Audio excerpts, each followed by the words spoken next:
사회를 맡은 기후변화 대응 팀장 권정희입니다. 지구의 날은 1969년 미국 캘리포니아주에서 발생한 해상 기름 유출 사고를 계기로 환경 문제에 관심을 가지고자 제정되었습니다. 우리 시와 부산 지속가능발전협의회는 매년 지구의 날과 기후변화 주간에 맞추어 기념식과 함께 녹색생활실천 운동 확산을 위한 다양한 시민 참여 행사를 추진하고 있습니다. 오늘은 코로나 방역 지침에 따라 최소한의 인원만 모시고 행사를 진행하게 되었으며 대신 부산 시민과의 소통을 위하여 본 행사 전반을 유튜브로 실황 중계하고 있다는 말씀 드리겠습니다.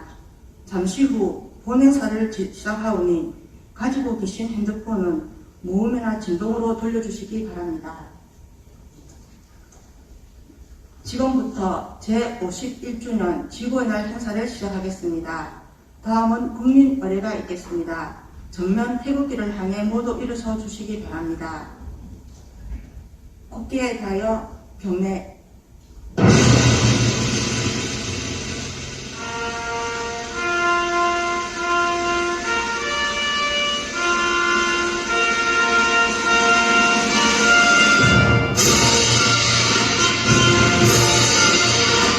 나는 자랑스러운 태극기 앞에 자유롭고 정의로운 대한민국의 무궁한 영광을 위하여 충성을 다할 것을 굳게 다짐합니다.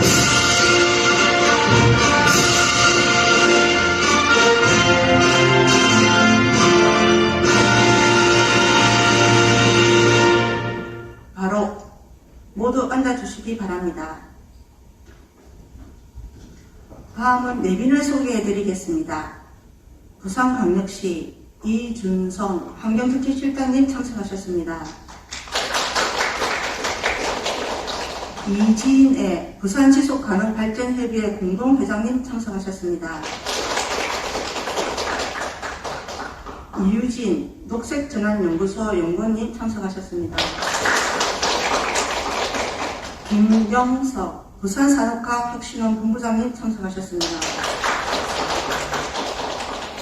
다음은 환경정책실장님께서 온실가스 감축 유공자에게 표창장을 수여하시겠습니다.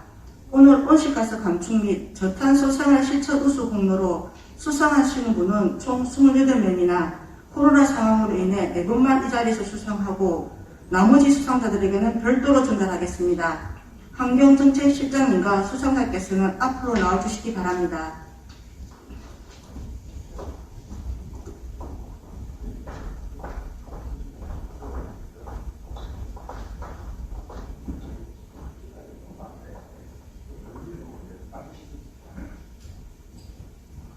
표창장 영도구 환경위생과 권형일 비와는 평소 투철한 사명감으로 온실가스 감축과 저탄소 생활 실천 실체 공모 추진을 위해 노력해온 공로가 크므로 이에 표창합니다. 2021년 4월 22일 부산광역시장 박형준.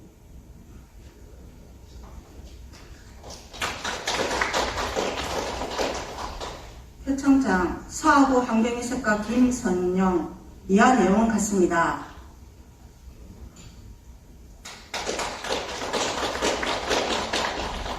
표창장 북구 환경위생과 김민하. 이하 내용은 같습니다.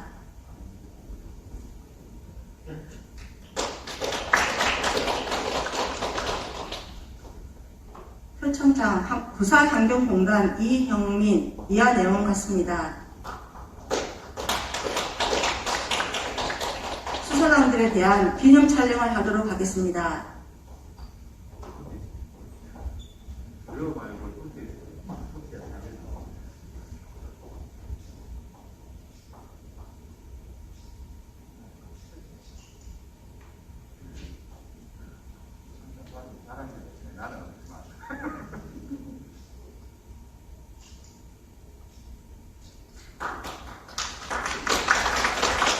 모두 자리에 돌아가 앉아주시기 바랍니다.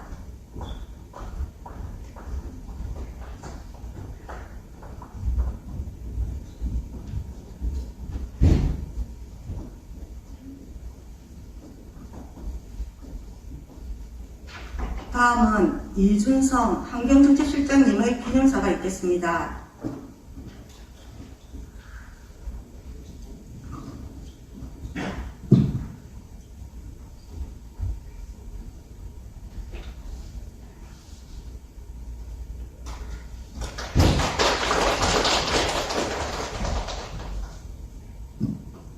기념사를 안 들고 안 주셔도 됩니다. 그냥 할게요.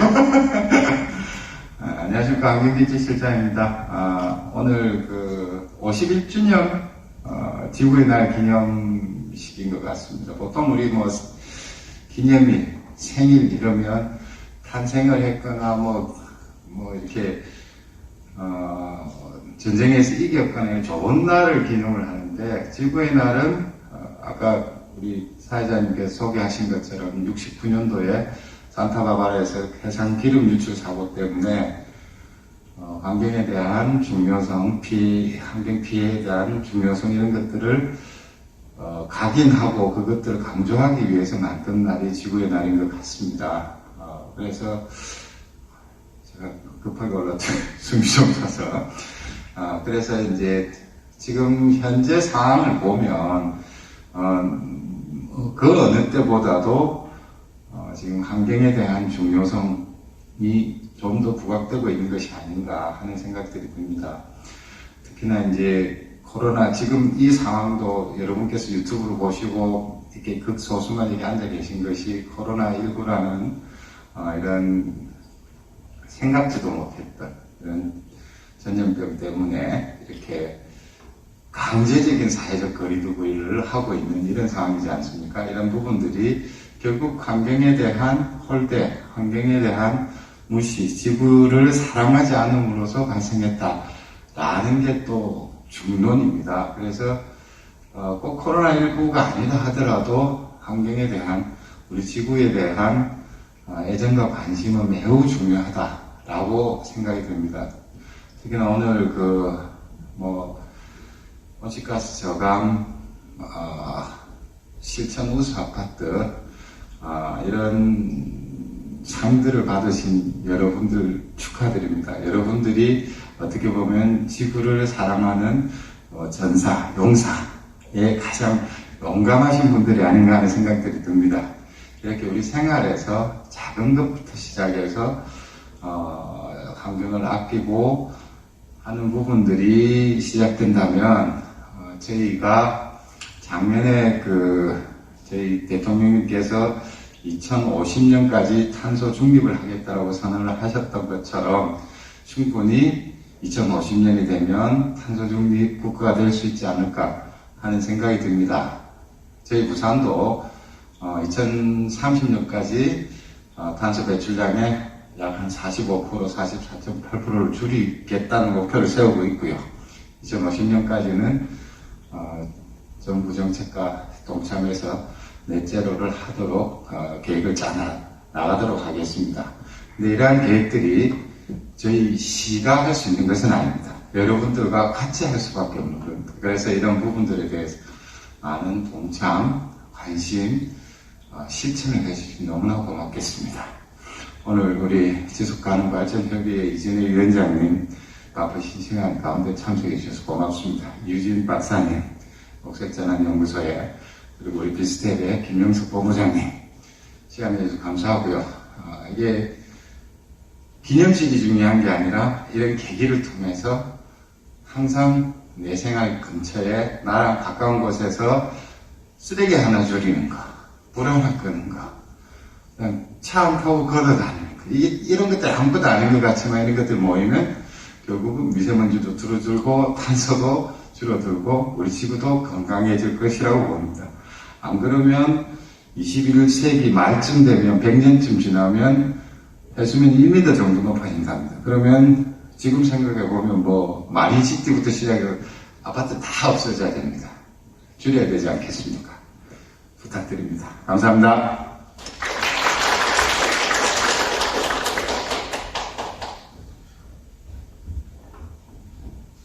다음은 이진의 부산지속가능발전의 협의회 공동회장님의 축사가 있겠습니다.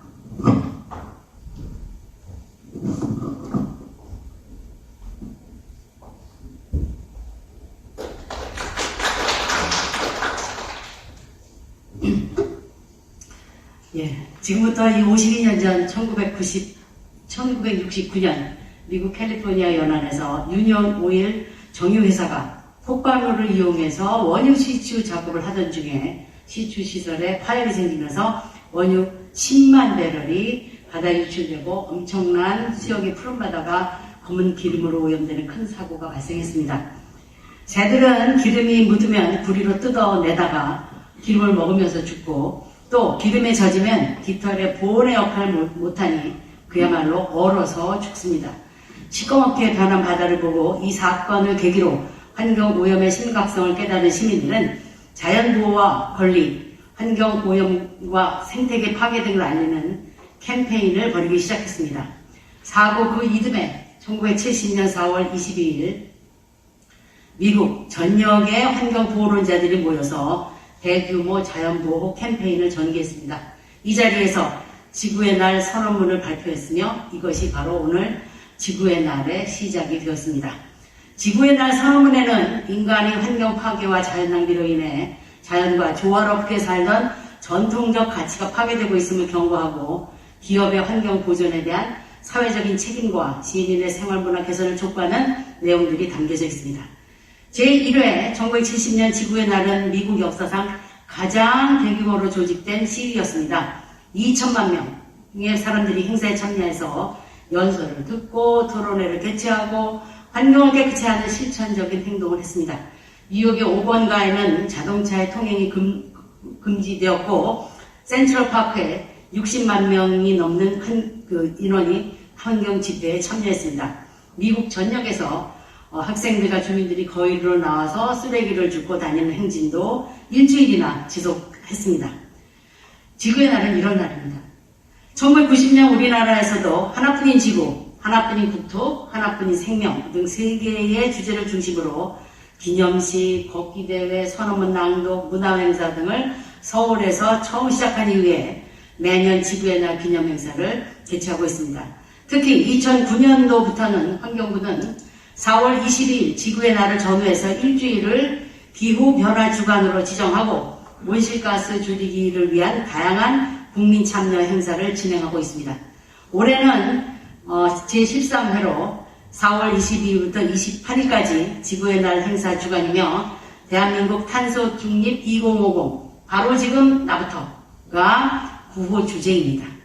특히 올 2021년에는 대한민국 탄소 중립 2050의 원년의 해로 부산 시민과 함께 다양한 실천 발굴 사업을 시작하고자 합니다.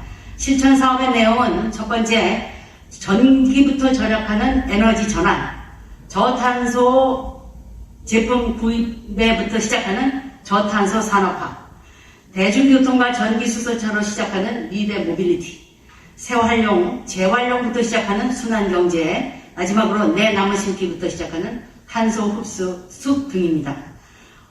지구의 날의 유명한 소등 행사는 오늘 목요일 8시, 저녁 8시부터 10분간 진행됩니다. 여러분 고요한 어둠 속에서 지구의 속삭임을 느껴보시기 바랍니다.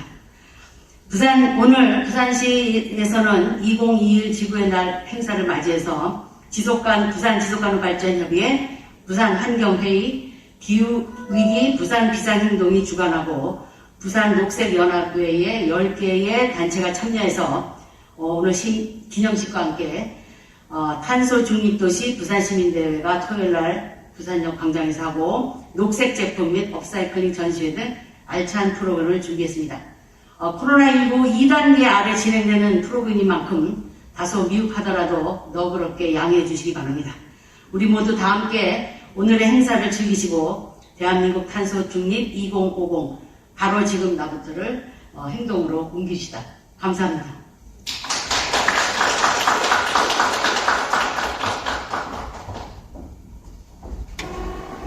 다음은 샌더 아티스트 윤여경 작가님과 스토리텔러 윤희연 협회장님을 바로 지금 나부터 2050 탄소 중립이라는 주제의 샌드아트 공연을 관람하시겠습니다.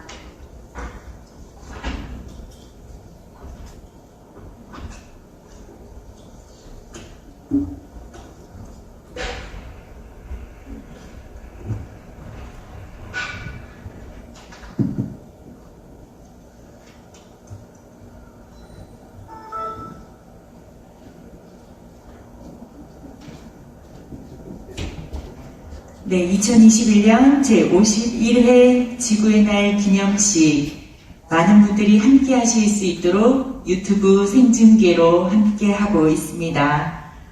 지금 바로 당장 나부터 시작할 수 있는 일이 어떤 일이 있는지 가슴 깊이 생각해보는 의미 있는 시간 함께 하도록 하겠습니다.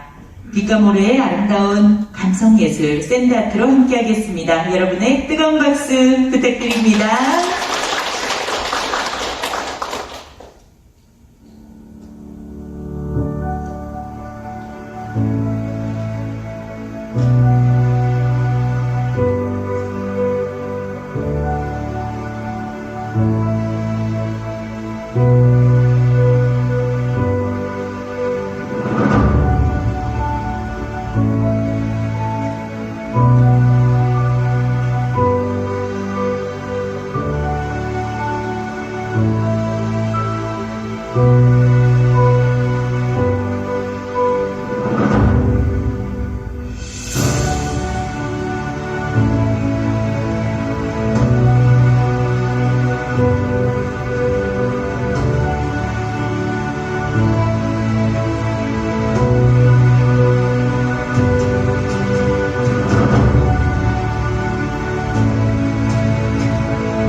우리가 생활하는 삶의 터전, 지구입니다.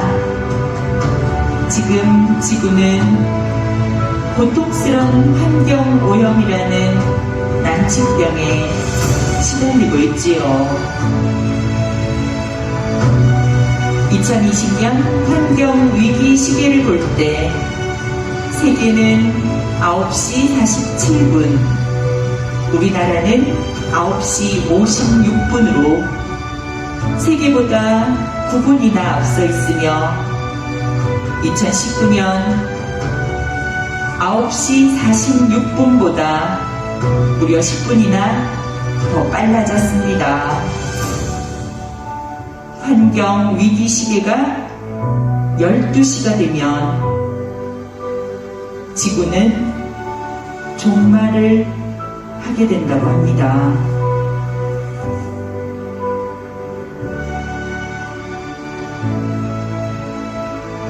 지금 현재 지구는 고열에 시달리고 땀을 흘리며 점점 수명이 단축되어 가고 있지요. 우리는 이대로 정말 병들어가고 있는 아픈 지구를 손 놓고 그저 지켜볼 수밖에는 없는 걸까요?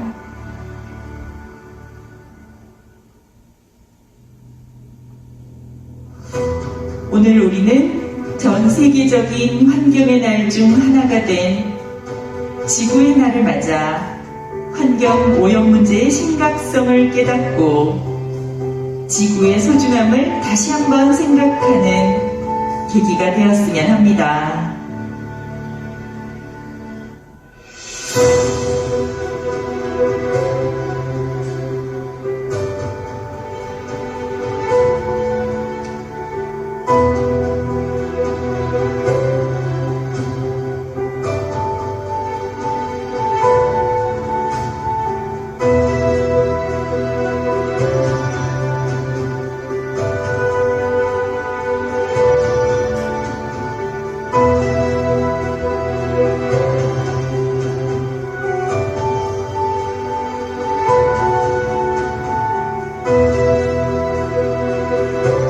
과학자들은 지구의 평균 기온이 2도 이상 상승할 경우 시베리아와 남극, 그린란드 빙하의 해빙이 가속화되고 이에 따라 더 이상 기후변화를 예측하고 제어할 수 있는 선을 넘어 급기야 통제 불가능해질 것이라는 예측을 내어놓고 있습니다.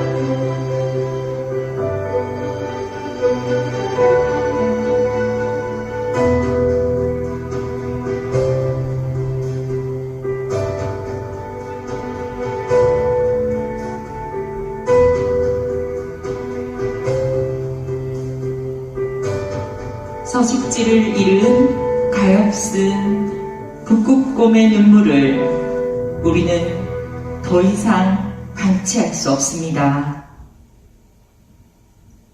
이렇게 급속히 변해가는 지구의 환경을 위해 파리협정에서는 195개 나라가 온실가스 감축에 동참하고 있답니다. 2050년까지 온실가스 배출을 최대한 줄여 실질적인 배출량이 제로가 되는 탄소 중립 사회로의 전환을 촉구하였습니다.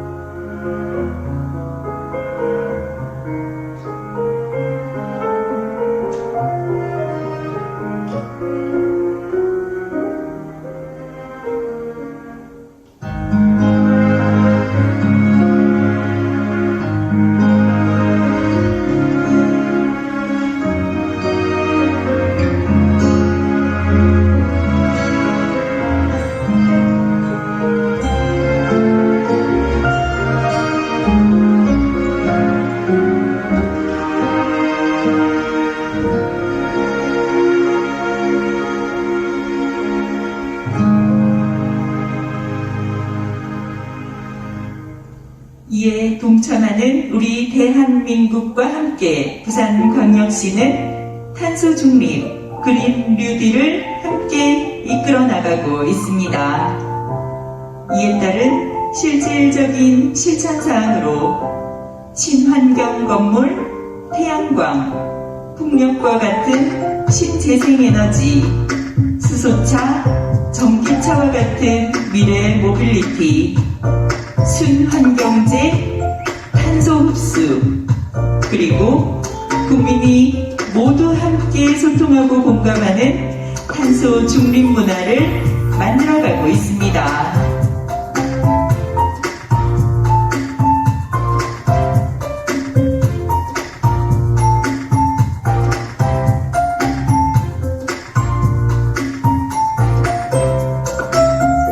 우리가 한 번만 더 아름다운 지구를 생각하고 편히 쉬게 해주는 아주 작은 행동 하나로 우리의 환경은 많은 것이 달라질 수 있지요.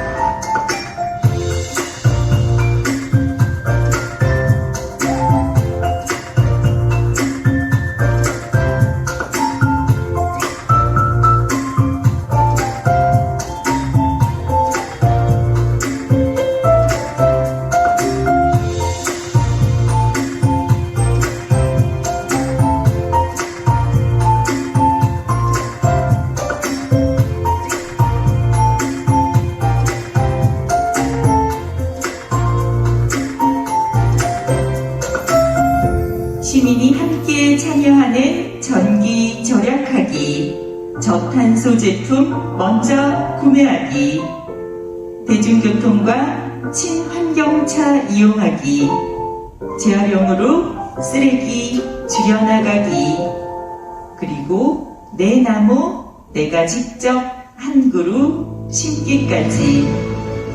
지구를 아프게 하는 것도 사람이고 낫게 할 수 있는 것도 바로 사람입니다.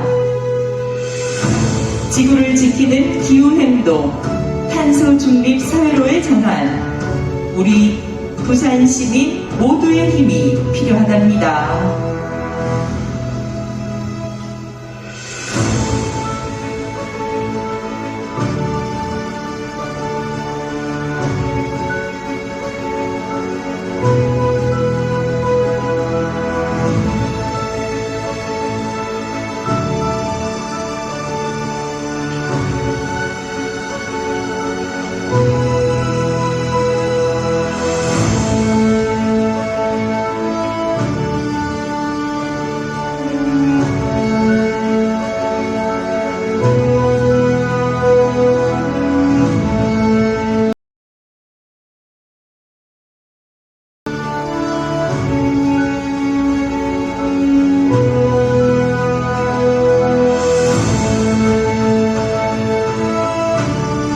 제51주년 지구의 날 기념식을 통해 우리 군현 부산광역시와 지속가능 발전 협의회가 더욱더 앞장서 모두 함께 지켜나가야 할 아름다운 지구의 모습을 세상에 알리도록 하겠습니다.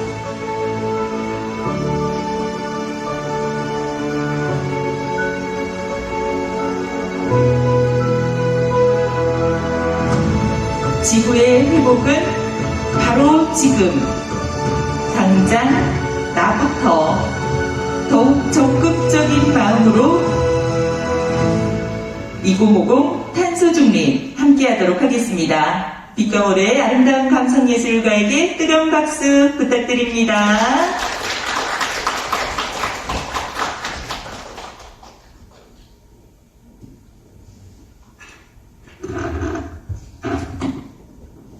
다시 한번 윤여경 작가님과 이미연 협회장님께 박수 부탁드립니다.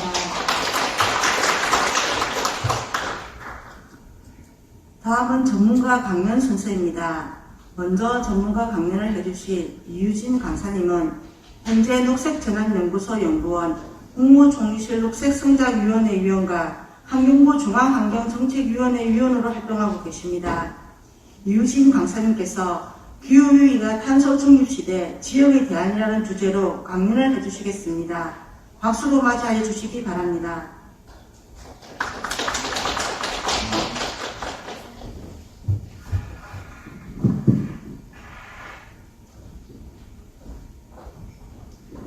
네, 안녕하세요 여러분. 녹색전환연구소 이유진입니다. 반갑습니다. 네, 제가 오늘 부산에 와서 이제 지구의 날을 여러분과 함께 보내게 됐습니다. 저는 오늘이 51주년이죠. 반세기입니다. 지구의 날을 지정해서 우리가 지구 환경에 대한 이야기를 한 지가 반세기가 지났고, 또 기후위기, 기후 문제가 심각하다라는 것들을 깨닫고 처음으로 국제사회가 모이기 시작한 것이 1988년입니다. 그리고 1992년 리우 회의에서 우리 기후변화 협약, 기후변화를 논의할 수 있는 국제사회의 공동의 약속과 합의가 필요하다라고 해서 기후변화 협약에 대한 논의가 진행이 됐고, 그렇게 치면 우리가 지구 환경을 이야기한 지가 50년이고 기후변화 문제 심각하다라고 얘기한 지가 30년입니다. 30년 사이에 우리가 매번 이런 행사를 해왔지만 지구 환경은 어떻게 됐나요? 전 점점 더 최악의 상황으로 가고 있다고 생각합니다. 그 상황 속에서 오늘 51년 만에 이 지구의 날인 오늘 세계 정상들이 회의를 합니다. 전 세계 주요국의 40개 국가의 정상들이 모여서 기후정상회의를 합니다.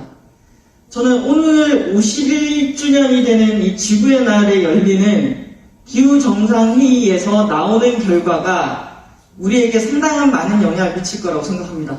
그리고 오늘 제가 얘기하는 기후위기 등 탄소 중립시대는 저는 이제는 개인의 실천을 통해서 만들 수 있는 상황은 넘어섰다라고 생각합니다. 개인이 아껴 쓰고 참여하고 이런 제도로 탄소 중립사회 못 만듭니다.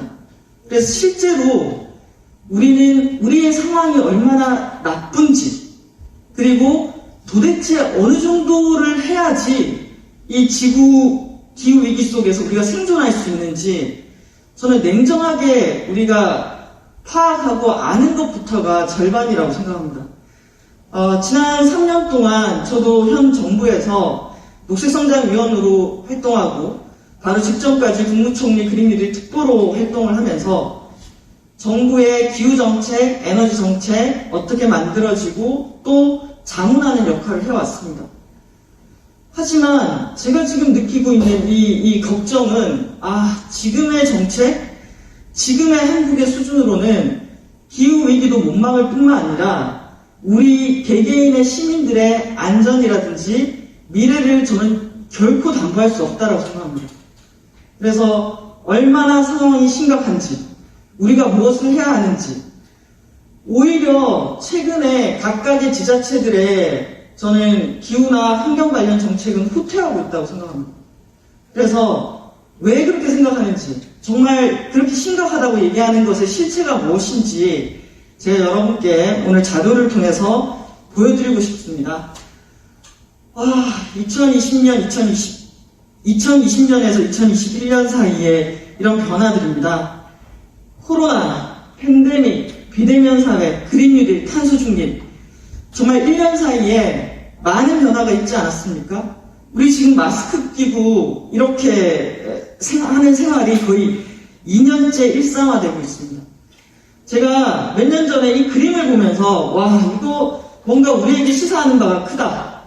열심히 돈을 모아서 뭔가 유산을 남겨주고 돈을 넘겨주려고 노력하지만 알고 봤더니 살아갈 수 있는 생존의 토대는 지구 전체적으로 점점 무너지기 시작한 거죠. 그래서 제가 3년 전에 이 그림 보고 이거 시사하는 바가 크다라고 저장해놨다가 지난해 우연히 이 그림을 보고 이게 미래에 대한 메시지가 아니었구나, 현재 지금에 관한 메시지였구나 라는 그런 생각이 들었습니다. 지구 평균 기온이 지난 한 150년 사이에 1도가 올랐습니다. 여러분, 우리는 1도 오른 지구에 살고 있습니다. 1도씨가 상승한. 지난해 호주 산불로 10억 마리에 달하는 야생동물들이 죽었습니다. 사람도 죽었지만 야생 생태계에 치명적이었습니다. 지난해 그렇게 난리 났던 산불이 났던 호주에서는 올해는 또 홍수가 나서 또 난리가 났죠. 방글라데시는 지난해 홍수로 국토의 4분의 1이 물에 잠겼습니다. 지난해 2월 초에 남극의 모습입니다. 우리나라 세종과학기지가 섭씨 8도를 찍었습니다. 그냥 기상이변이 일상화된, 점점 더 심해지는 상황에 우리가 살고 있는 거죠. 그리고 지난해 우리 54일간의 장마를 겪었죠. 11월 달에 추수를 할 때 어떤 뉴스가 나오기 시작했냐면은 역대급 장마하고 태풍 때문에 쌀 생산량이 52년 만에 최저치로 떨어졌다라고 나왔습니다. 요즘에 금파, 파테크 얘기 나오는 게 기후 변화로 인한 이상 기후로 먹거리, 농업 생산량에 바로바로 영향을 미치기 때문입니다. 우리는 한 중간에 살고 있는 거죠. 그래서 도대체 원인이 뭐냐라고 했을 때 저는 이 그래프를 보면 여러 가지 정말 생각이 듭니다. 인류가 지금 어떤 에너지를 사용하고 있는가를 시기별로 보여주는 건데요. 여기 빨간색으로 이렇게 깔려 있는 게 바로 전통적인 바이오 연료입니다. 생각해 보시면 우리 조선시대만 하더라도 주로 썼던 에너지가 나무입니다. 나무 태워서 밥하고 난방을 했겠죠. 자, 1950년대 전 세계의 에너지 소비량이 급증하기 시작합니다. 석탄, 석유, 가스. 지금도 전 세계가 사용하는 에너지의 80%가 화석 에너지입니다. 그리고 이산화탄소는 전 세계 온실가스의 80% 가까이를 차지하고 있고, 이산화탄소의 상당 부분이 화석 에너지의 연소에서 발생을 합니다. 그리고 이렇게 화석 에너지를 집중해서 태웠던 기간과 지구의 평균 온도 상승의 그래프가 일치해 갑니다. 그래서 2015년도에 파리 협정이라는 것을 시작을 하면서 그 이전에는 여러분도 알고 계시는 교토 이정서입니다. 이렇게 지구의 온도를 올린 선진국부터 먼저 줄인다라는 것이 교토 이정서였죠. 그런데 교토 이정서에서 선진국들이 줄여도 중국이라든지 브라질이라든지 인도라든지 한국 같은 나라들, 멕시코 이런 나라들의 배출량이 급등하면서 교토 이정서로는 기후위기 못 막는다. 그래서 나온 게 파리 협정이고, 그 파리 협정이 2015년도에 맺어지면서 지구온도가 1도가 올랐는데 오늘도 77억 명이 열심히 살 거 아닙니까? 전 세계에서. 그럼 그 77억 명이 열심히 살면서 대기중 온실가스를 계속 뿜어냅니다. 그럼 온도는 올라가겠죠.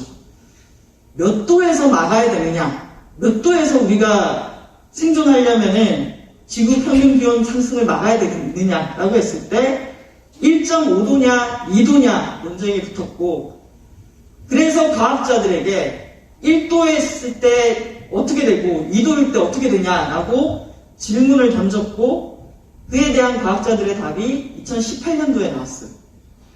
그 보고서가 바로 IPCC의 1.5도 특별보고서입니다. 그 보고서는 2도는 매우 높은 위험이기 때문에 1.5도에서 안정화시켜야 된다, 1.5도에서 방어해야 된다라는 것이 그 보고서의 내용이었고요. 그리고 그 보고서에서 그래, 우리 1.5도에서 방어하고 싶다, 그 이상 올라가지 않도록 하고 싶어, 그럼 어떻게 해야 돼? 라고 했을 때 나온 게 탄소 중립입니다. 근데 탄소 중립은 저는 그렇게 쉽게 달성할 수 있는 목표가 아니에요. 탄소 중립이라 하는 대기 중에 이 온실가스 순 배출량을 제로로 만드는 거예요. 여러분, 전 세계가 대기 중에 온실가스를 더 이상 배출하지 않는 상태를 탄소 중립이라고 얘기합니다. 그러려면은 여기 그래프에서 보이시는 우리 인류가 사용하고 있는 80%의 화석 에너지를 쓰지 않아야 돼요. 몇 년 안에? 30년 안에. 30년 안에 쓰지 않는 사회를 만들어야 돼요.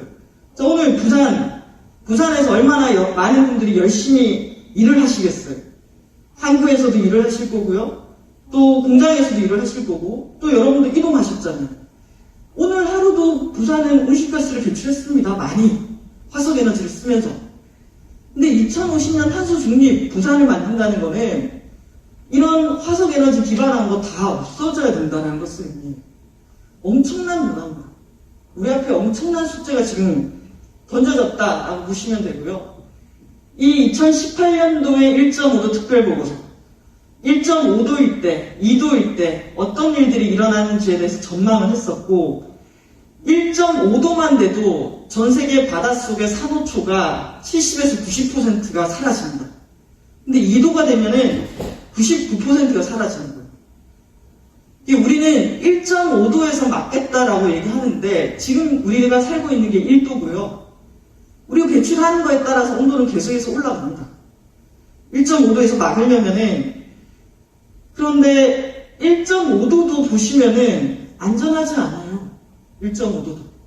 안전한 목표치가 아니다라는 겁니다. 이 IPCC 보고서에는 두 가지의 중요한 그래프가 나옵니다.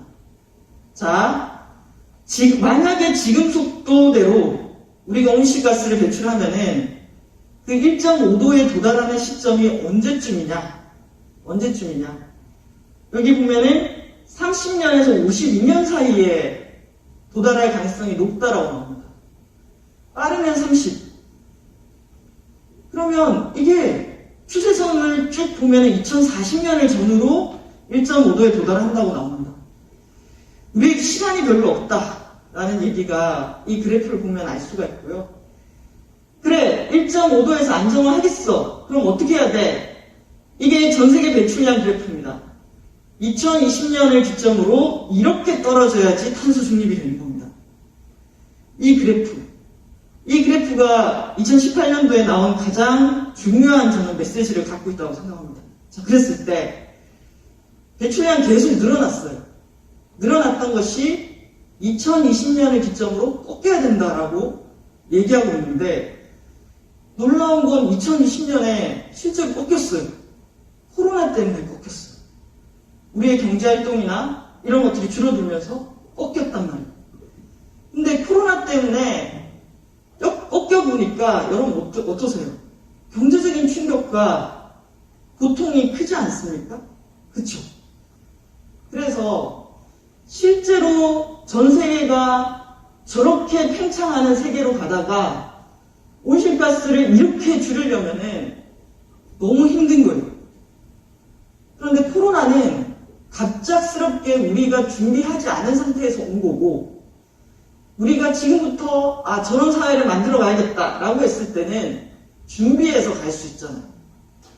그렇게 준비해서 가자라고 나온 정책들이 그린 뉴딜이라고 할 수가 있습니다. 그래서 이 보고서가 나오고 난 다음에 국제사회는 이 세 가지를 같이 고민하기 시작했어요. 기후위기 대응하면서 이렇게 꺾이는 과정에서 안 그래도 불평등한데 이렇게 화석 에너지로부터 독립하게 됐을 때는 불평등이 더 커질 수 있다. 점점 더 불평등이 커지는데 온실가스 줄여야 된다라고 하면은 시민들이 그거 받아들이기 어렵잖아요. 그럼 두 가지가 같이 가야 된다. 기후위기에 대응하면서도 불평등을 해소할 수 있게 해줘야 되고 일자리와 직업을 바꿀 수 있어야 된다.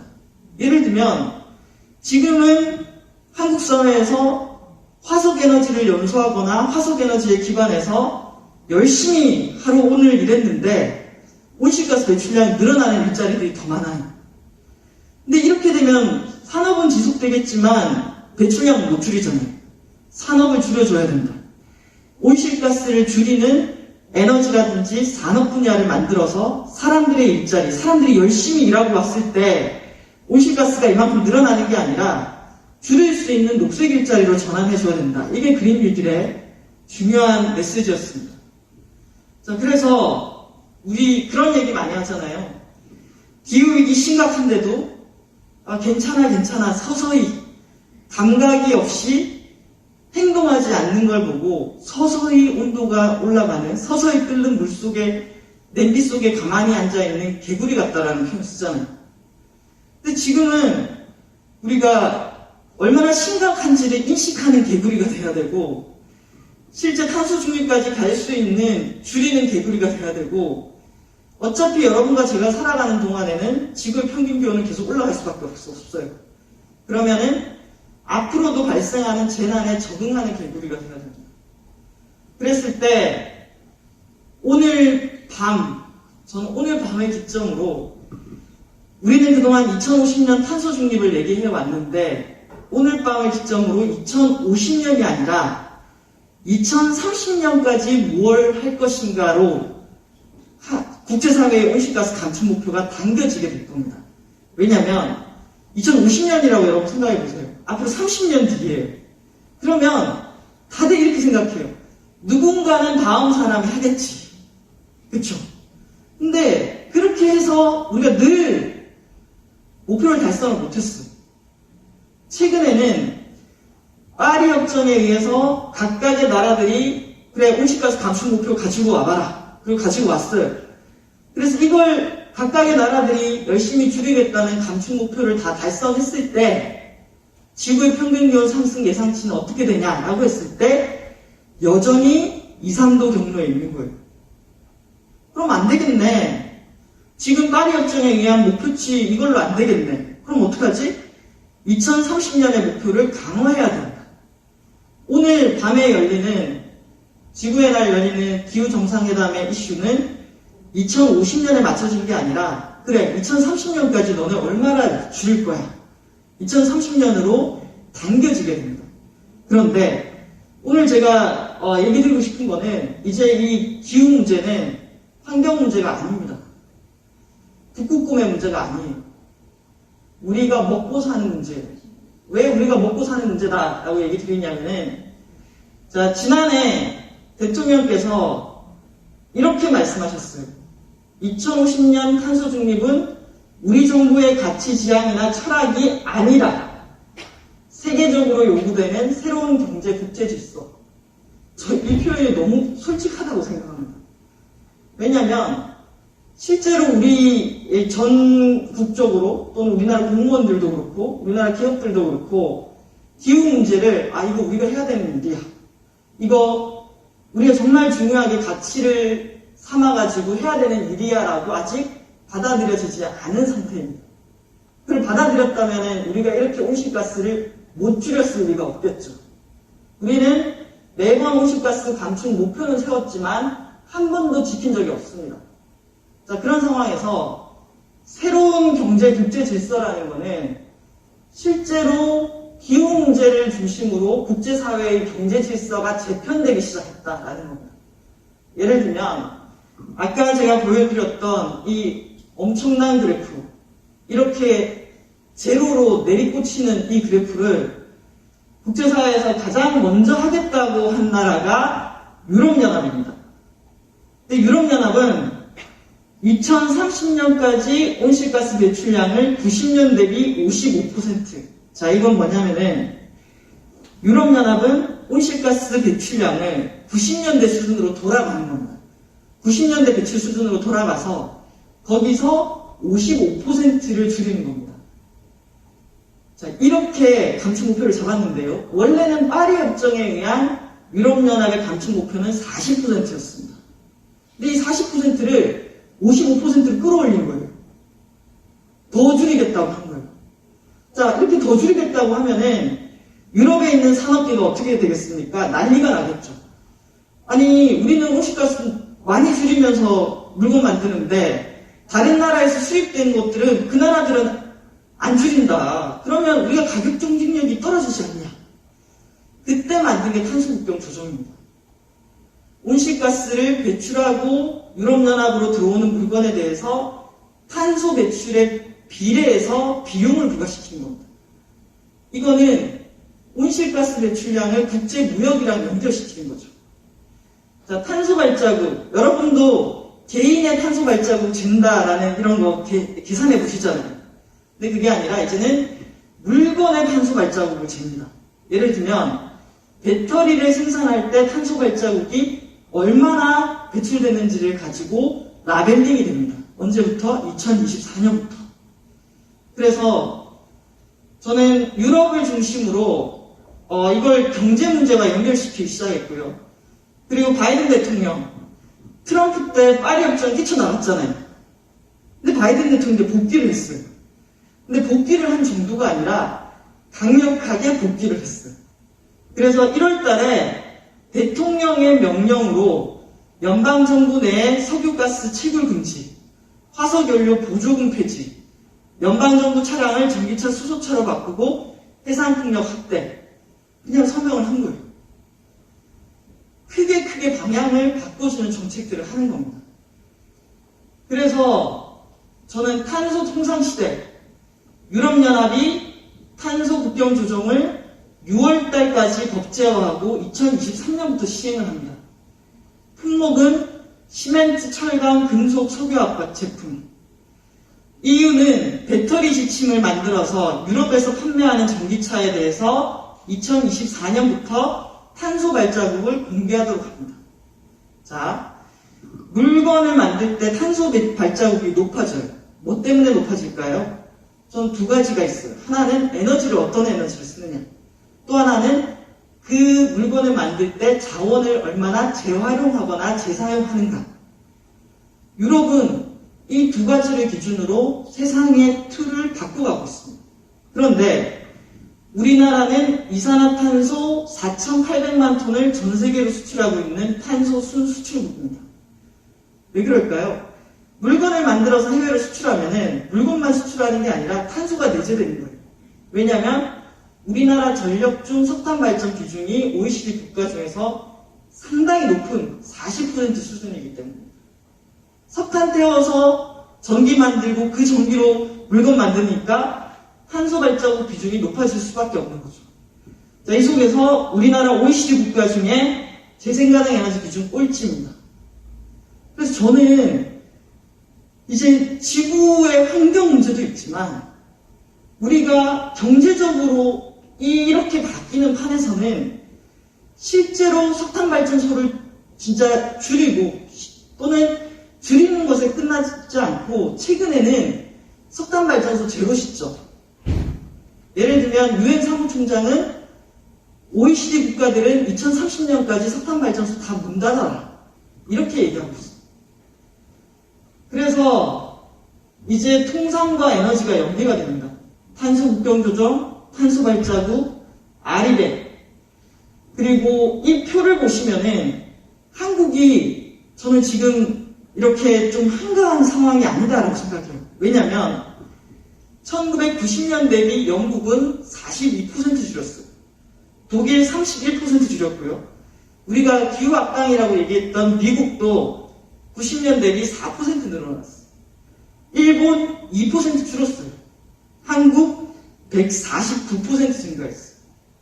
우리는 계속 밀려왔던 겁니다. 자, 그 속에서 오늘 지구의 날이 열리죠. 한국 5월달에 P4G, 6월달에 G7, 그리고 10월달에 G20, 11월 달에 기후변화협약 당사국 총회가 영국에서 열립니다. 자, 이 회의 때까지 2050년이 아니라 2030년까지 얼마를 줄일 것인지에 대해서 업그레이드를 해야 됩니다. 오늘 밤에 회의를 하면 내일쯤에 얘기가 나올 텐데요. 지금 미국이 제시하고 있는 2030년의 감축 목표는 오바마 대통령 때 제시한 목표보다 2배를 더 줄이는 것으로 되어 있습니다. 그리고 일본도 2배 정도를 더 줄이는 것으로 준비를 하고 있습니다. 한국은 2030년까지 얼마를 더 줄여야 될까요? 자, 이렇게 논의가 진행되고 있는 가운데 우리나라 무역에 대한 의존도가 높죠. 그리고 우리나라의 수출품들이 다 에너지 다소비 산업입니다. 그리고 온실가스 배출량 세계 11위, 이산화탄소 배출량 세계 7위. 이제 한국이 선진국부터 먼저 줄이세요 라고 할 수 있는 입장이 아니다. 거기에 전력 중 석탄 발전 비중 40%, 재생가능 에너지 비중 OECD 최하위. 저는 모든 상황이 우리가 그동안 너무 행동하지 않았던 것이 갑자기 이제 막 우리 다른 나라들이 이제 막 100m 달리기 하고 있는데 우리나라 운동화 안 신고 있다가 막 달려야 되는 상황으로 가고 있다라고 생각합니다. 자, 이게 한국의 탄소 중립 그래프입니다. 저는 이걸 볼 때마다 마음이 심란해집니다. 쭉쭉쭉 올라가서 7억 톤 가까이 배출하게 됐죠. 이거를 이렇게 떨어뜨려야 됩니다. 6월 달에 환경부가 여기에 대한 시나리오가 나오게 될 겁니다. 그런데 여러분, 이게 이렇게 떨어지는 거에는 정말 많은 이야기들이 들어가 있습니다. 우리나라 석탄 발전소는요, 전기 요금은요, 주유소, 내연기관 차량들, 우리가 생활하는 것과 관련된 수많은 것들이 30년 안에 엄청나게 바뀌어야 된다는 것을 의미합니다. 그리고 요게 지금 파리 협정에 의해서 우리가 줄이겠다고 약속한 수치입니다. 7억 톤에서 5억 3,600만 톤이죠. 자, 이걸 달성하기 위해서는 전력 분야, 산업, 건물, 수송, 폐기물, 그리고 산림, CCS 각각의 역할들을 겨우 맞춰가지고 목표를 잡아놨는데 이제 무슨 얘기를 한다고요? 야, 이렇게 해서는 2050년에 탄소 중립 못 가지. 2030년까지 목표 더 강화해. 라고 했을 때 지금도 못 지키고 있는 이 각각의 분야들의 강도가 더 강하게 만들어져야 되는 거고, 이제 지금 분위기로는 예전에는 온실가스 감축 못 지켜도 거기에 대해서 제재라든지 경제적인 불이익이 없었어요. 근데 이제 만들어지는 세상은 못 줄였을 때 국제적으로 비난받는 것은 물론이거니와 아까 제가 말씀드렸던 탄소 국경 조정, 탄소세, 탄소 발자국 이런 것들로 경제랑 바로 직결되고 있다라는 것들을 볼 수가 있습니다. 자, 그래서 우리 정부도 아무것도 안 하고 있는 건 아닙니다. 여기 보면은 탄소중립위원회가 곧 출범을 하게 됩니다. 5월 중에 그동안 녹색성장위원회, 미세먼지 대책을 논의했던 국가기후환경회의, 미세먼지 관련한 여러 가지 조직들을 다 합쳐가지고 탄소중립위원회를 만들고 법을 만들고 로드맵 만들고 NDC 상향하고. 그런데 저는 이 앞단위도 중요하지만 가장 중요한 것은 우리가 지금 어떤 상황에 놓여 있는지에 대해서 시민들이 이 상황에 대한 정보를 공유해야지 거기에 맞춰서 우리가 준비를 할 수 있다라는 생각이 들고요. 자, 이거는 각각의 정부 부처들이 만들고 있는 탄소 중립과 관련한 계획들입니다. 예를 들면 국토부는 건물 부문 2050 탄소 중립 로드맵을 만들고 있는 거죠. 해수부는 해양수산 분야의 탄소 중립 로드맵을 만들고 있고요. 그래서 한 가지 저는 좀 변한 거라고 하면은 이전에는 기후위기 대응하면은 환경부만 찾았어요. 근데 그게 아니라 이제는 기후위기 대응 탄소 중립하면은 전 부처가 움직이고 있는 거. 그리고 행정안전부도 지방정부의 탄소 중립 정책을 어떻게 지원하겠다라는 이런 내용들을 갖고 있는 게 차이라고 할 수가 있습니다. 자, 그리고 이런 것들은 국가 단위로만 되는 게 아니라 지금 로스앤젤레스 그리고 파리 같은 경우에는 15분 도시입니다. 파리의 15분 도시는 기후위기 대응을 최우선으로 생태와 연대와 건강을 챙기겠다라는 내용으로 되어 있습니다. 그래서 거의 자동차 없는 도시를 만들겠다라는 게 15분 도시의 핵심입니다. 사람이 살고 있는, 자기가 살고 있는 지역으로부터 15분 안에 학교도 가고 병원도 가고 먹을 거로도 사러 가고 놀러도 갈 수 있게, 그러면 자전거 타고 걷는 것으로 그 사는 자기 영역 안에서 시민들의 생활이 오르듯이 갈 수 있도록 하는 게 15분 도시고요. 이분이 재선에 성공한 파리의 안 이달고 시장님이신데, 이분의 공약이 지난해 주차장 6만 개 없애는 거였습니다. 우리도 뭐 내년에 지방선거가 있을 텐데, 내년 지방선거 선거 때마다 우리는 늘 요구받는 게 주차장 만들어 달라는 거였어요. 그러면 탄소 중립 시대에 주차장 만드는 거는 이제는 다른 얘기잖아요. 그래서 저는 프랑스의 파리의 시민들이 주차장 6만 개를 없애겠다는 시장을 뽑아준 거예요. 재선시켜준 거예요. 그래서 이런 다른 도시들이 탄소 중립을 위해서 어느 정도의 정책들을 하고 있는지 우리는 좀 더 살펴볼 필요가 있겠다라는 생각이 들고요. 지금 보면은 지난해 우리나라 지자체들도 탄소 중립, 기후위기 대응, 그린니들 정책들을 만들어서 지금 하고 있습니다.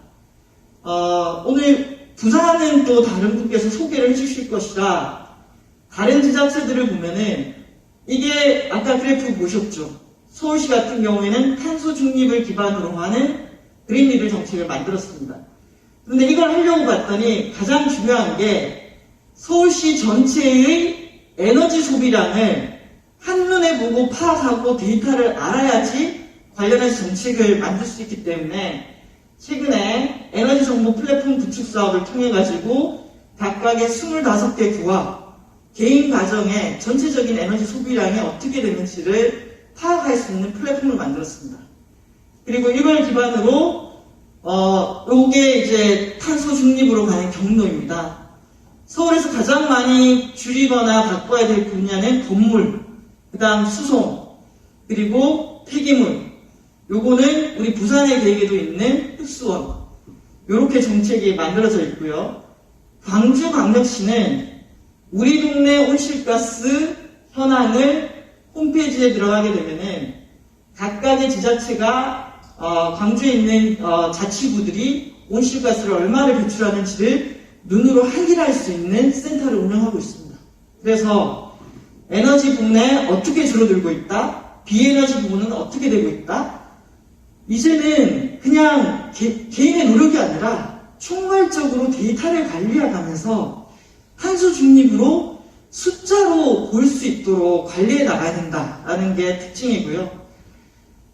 매우 저는 한 2년 사이에 달라진 게 다 이렇게 가고 있습니다. 이전에 BAU 이런 개념일 때는 배출량이 이렇게 올라가는 그래프였는데 최근에 전 세계 각 국가의 온실가스 감축 목표, 도시의 목표 다 내려가는 겁니다. 그렇게 내려가기 위해서 건물은, 수송은, 자원순환은, 농업은, 에너지는 이렇게 각각의 계획들을 가지고 있고요. 요거는 이제 광주광역시의 그린니들의 중요한 정책입니다. 저는 이게 상당히 인상 깊었어요. 내가 사용하는 전기는 내가 만들었습니다. 재생가능 에너지로, 태양광으로. 그리고 여기 같은 경우에는 탄소 중립도시 추진단을 만들어서 광주시, 교육청, 자치구, 시민단체, 그리고 기업들, 그리고 다양한 대학, 협업을 해서 추진단을 만들고 추진단이 일주일에 한 번씩 회의를 합니다. 이런 체계를 갖춰야지 우리가 실제로 온실가스를 줄이는 지자체를 만들 수 있다라는 생각이 들고요. 당연히 이런 일을 하는 데 있어서 부산 기후위기 비상행동이라든지 또는 지속가능 발전 협의회라든지 이런 곳에서 같이 협업을 해야죠. 그래서 지금 국회에서는 탄소 중립사의 이행 기본법이 논의되고 있습니다. 그 법이 통과가 되면은 지역에도 지방 탄소 중립 위원회를 설치하도록 되어 있습니다. 그리고 탄소 중립과 그린 뉴딜을 추진하기 위해서 탄소 중립 지원 센터를 만들도록 되어 있고요. 기후 위기 대응 기금이 설치가 됩니다. 왜냐? 이런 활동을 하는 데는 비용이 드니까요. 그리고 탄소 중립 사의 이행 책임관을 지정하도록 되어 있습니다. 자, 그러면 이미 부산시도 탄소 중립에 대한 계획들을 짜고 있고 감축 목표를 설정하고 계시겠지만 법이 통과되면은 이런 체계들을 시민들과 함께 준비하고 논의하셔야 될 것 같고요. 그리고 오늘 하루 우리가 살아가는 에너지를 떠받치고 있는 구조입니다. 오늘 하루도 여기 충남에 있는 석탄발전소, 그리고 이 동해안에 있는 원자력 발전소, 그리고 송전탑 이렇게 작동하고 있어요. 근데 이 오늘 하루가 이렇게 유지되지 않도록 빨리 바꿔가야 될 겁니다. 수요 관리를 해야 될 거고요. 수요 관리를 하는 데 있어서 전기요금 얘기 안 하고 갈 수 없습니다. 그래서 그냥 온실가스는 저절로 줄어들지 않죠. 전기요금 제도는 어떻게 해야 되죠? 에너지 세금은 어떻게 해야 되죠? 에너지 생산 방식은 더 이상 원전 석탄 아니면은 어디서 누가 생산해서 어떻게 써야 될까요? 자, 정말 그동안 우리가 생각하지 않았던, 관심 두지 않았던 이런 영역의 질문들을 다 끄집어내가지고 시민들하고도 얘기해야 되고 기업들하고도 얘기해야 되고 정부 스스로도 얘기해야 되는 것이 저는 실제 탄소 중립 사회로 가는 길이다라고 생각하고요. 그 속에서 재생가능 에너지라든지 특히 더 이상 우리도 중앙 집중형이 아니라 분산으로 간다 그러면은 지금 부산시가 계획해 놓은 것보다 훨씬 더 많은 재생가능 에너지 설비가 늘어나야 되고요. 그동안 우리는 발전소에서 생산해서 주면은 소비만 했다 그러면은 정말 기술의 발달에 의해서 다양한 에너지 생산 방법 그리고 피크 시에 전력을 안 씀으로써 오히려 생산에 도움이 되는 방식으로 여러 가지를 결합할 수가 있습니다. 그리고 부산도 마찬가지예요. 부산에 건물이 얼마나 많습니까? 새로 짓는 건물 탄소 중립 시대를 얘기하면서 커튼홀 방식으로 유리 건물로 짓는 거 아니잖아요. 그러면 새로 짓는 건물은 어떻게 지을 건지, 그리고 노후된 건물들은 어떻게 그린 리모델링을 할 건지 이런 것들을 봐야 되고요. 앞으로 우리가 일자리를 만들거나 또 새로운 산업을 만든다고 했을 때 건물 분야의 에너지 효율화, 재생가능 에너지, 자원순환 이런 쪽으로 빨리 전환해야 된다고 생각을 합니다. 보면은 안산 시민햇빛발전협동조합 같은 경우에는 지금 안산시 곳곳에 건물 위 지붕을 이용해서 23개의 발전소를 운영하고 있고요. 또 4월 28일 날 시민 아리백 운동이 출범을 합니다. 자, 이건 뭐냐면은 기업 아리백이라고 있습니다. 기업들이 기업 활동에 필요한 전력을 100% 재생가능 에너지로 조달하는 그런 운동인데요. 시민 아리백은 탄소 중립 사회를 우리는 먼저 살겠다. 내가 쓰는 전기는 내가 태양광으로 충당하도록 노력하겠다라고 하는 시민들의 자발적인 움직임입니다. 그래서 아까 에너지 절약을 넘어서 에너지 생산 방식으로 적극적으로 전환하는 이런 흐름들이 지금 만들어지고 있고요. 거기에 DR 사업이라든지 소규모 전력 중개 사업이라든지 이런 방식으로 시민들이 더 적극적으로 개입할 수 있을 것 같습니다. 그리고 지금 성남에서는 신흥이 아리백이라고 해서 시민들이 훨씬 더 적극적으로 자원순환 과정에 참여하도록 하는 이런 프로그램들도 만들어지고 있고요. 또 지금까지 제가 말씀드렸던 게 감축에 가는 거라면은 적응도 필요합니다. 왜냐면 이상기후가 일상화되고 있으니까요. 그래서 적응을 하는 데 있어서 우리나라 각각의 지자체들이 기후위기에 얼마나 적응을 더 열심히 해야 됩니다. 지역에 따라 기후위기에 따른 취약성이 다릅니다. 그래서 이 기사에서는 세계일보의 윤지호 기자님이라고 엄청 훌륭하신 기자님이 계시는데 인구당 의료기관 수, 65세 이상 인구 비율, 온도 상승폭, 열대야 일수 이런 것들을 기준으로 해가지고 우리나라의 어떤 지자체들이 이 데이터들을 조합했을 때 취약한가? 그러면 취약하면은 기후위기 대응, 적응에 더 많은 노력을 기울여야 되잖아요. 그래서 적응에 취약한 지역을 뽑아봤더니 연제구, 영도구, 남구, 서구, 부산에 있는 지자체들이 높은 취약도를 나타내고 있어요. 자, 그러면 부산은 기후위기 대응에 있어서도 감축과 적응 분야도 이 지역이 왜 취약한지, 뭐 때문에 취약도가 높게 나타났는지 이런 것들을 분석하는 일들이 필요할 거라고 생각합니다. 최근에 좋은 흐름은 교육감님들께서 지난해 기후위기 교육 강화 선언을 하셨어요. 교육과 학습이 너무나 중요합니다. 그런데 지금 자라나는 청소년들과 어린이들에게 교육하는 것도 중요하지만 저는 어른에 대한 교육이 너무나 중요하다라는 얘기를 드리고 싶고요. 그래서 아까 2100년 얘기하는데요. 2100년, 지금 초등학생들은 2100년까지 삽니다. 그쵸? 근데 2100년도에 지구의 평균 기온은 몇 도가 올랐을까요? 1.5도에서 우리가 막았을까요? 아니면 4도 가까이 올랐을까요? 그런데 이때 지구온도가 몇 도가 될지를 결정하는 중요한 기간은 2020년에서 2030년입니다. 그럼 이때 우리가 뭘 하는가가 너무 중요하잖아요. 그랬을 때 지금 초등학생이 뭔가 할 수 있는 게 없어요. 그래서 저는 그 얘기 드리고 싶어요. 한국 사회에서 권한이 많을수록, 힘이 많을수록 기후위기에 더 많은 책임을 져야 된다. 그리고 지금의 어른들이 10년 동안 어떻게 하는가에 따라서 세계가 변한다. 저는 우리 부산도 기후위기가 그냥 이거 환경 문제가 아니라 너무나 우리 앞에 닥친 현실이다라는 거. 그래서 도대체 이 변화 속에서 우리의 미래를 어떻게 설계할 거냐. 이런 논의가 진지하게 일어났으면 좋겠습니다. 그리고 지금 탄소 중립을 한편으로 이야기하면서 우리 정부 안에서는 석탄 발전소 계속 짓고 있습니다. 지금 가덕도를 포함해서 공항 건설 얘기가 곳곳에서 나오고 있습니다. 저희가 안 맞다고 생각해요.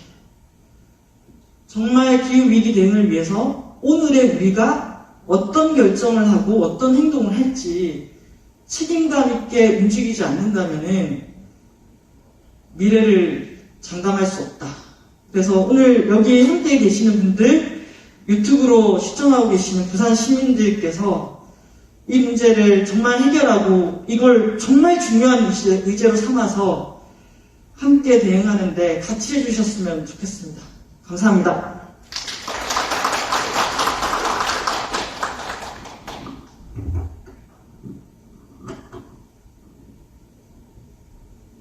수고해주신 이유진 강사님께 다시 한번 박수 부탁드립니다.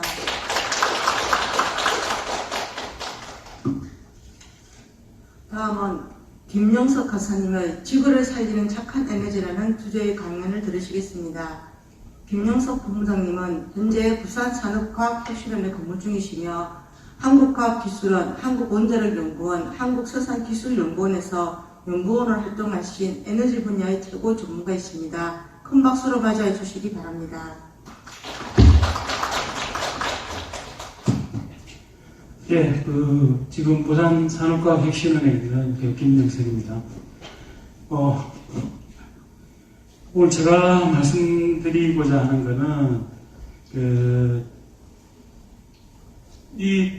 지금 이제 기후위기가 왔는데, 그럼 지구가, 오늘 또 지구의 날이고 해서, 지구가 태어나서부터 지금까지 어떻게 험난한 일정을 지내왔는지, 그리고 어느 정도 안정화된다고 싶었을 때 또다시 인간이 또 지구를 괴롭히고 있는 그런 상황들.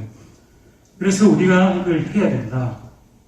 다음 그 방안은 무엇인지. 그리고 부산은 이 동남권을 요즘은 메가시티 이야기를 하니까 이 불경 그 동남권의 산업 구조를 보면 사실상 이런 신재생 에너지 산업하고 굉장히 유사한, 그러니까 서로 윈윈 관계를 가져갈 수 있는 그러한 산업 구조를 가지고 있습니다. 그래서 이제 이런 기후 위기와 산업이 배치되는 것이 아니고 서로 상생하면서 지속 가능한 발전을 이룰 수 있다는 것을 잠시 이야기해 드리려고 하고 있습니다.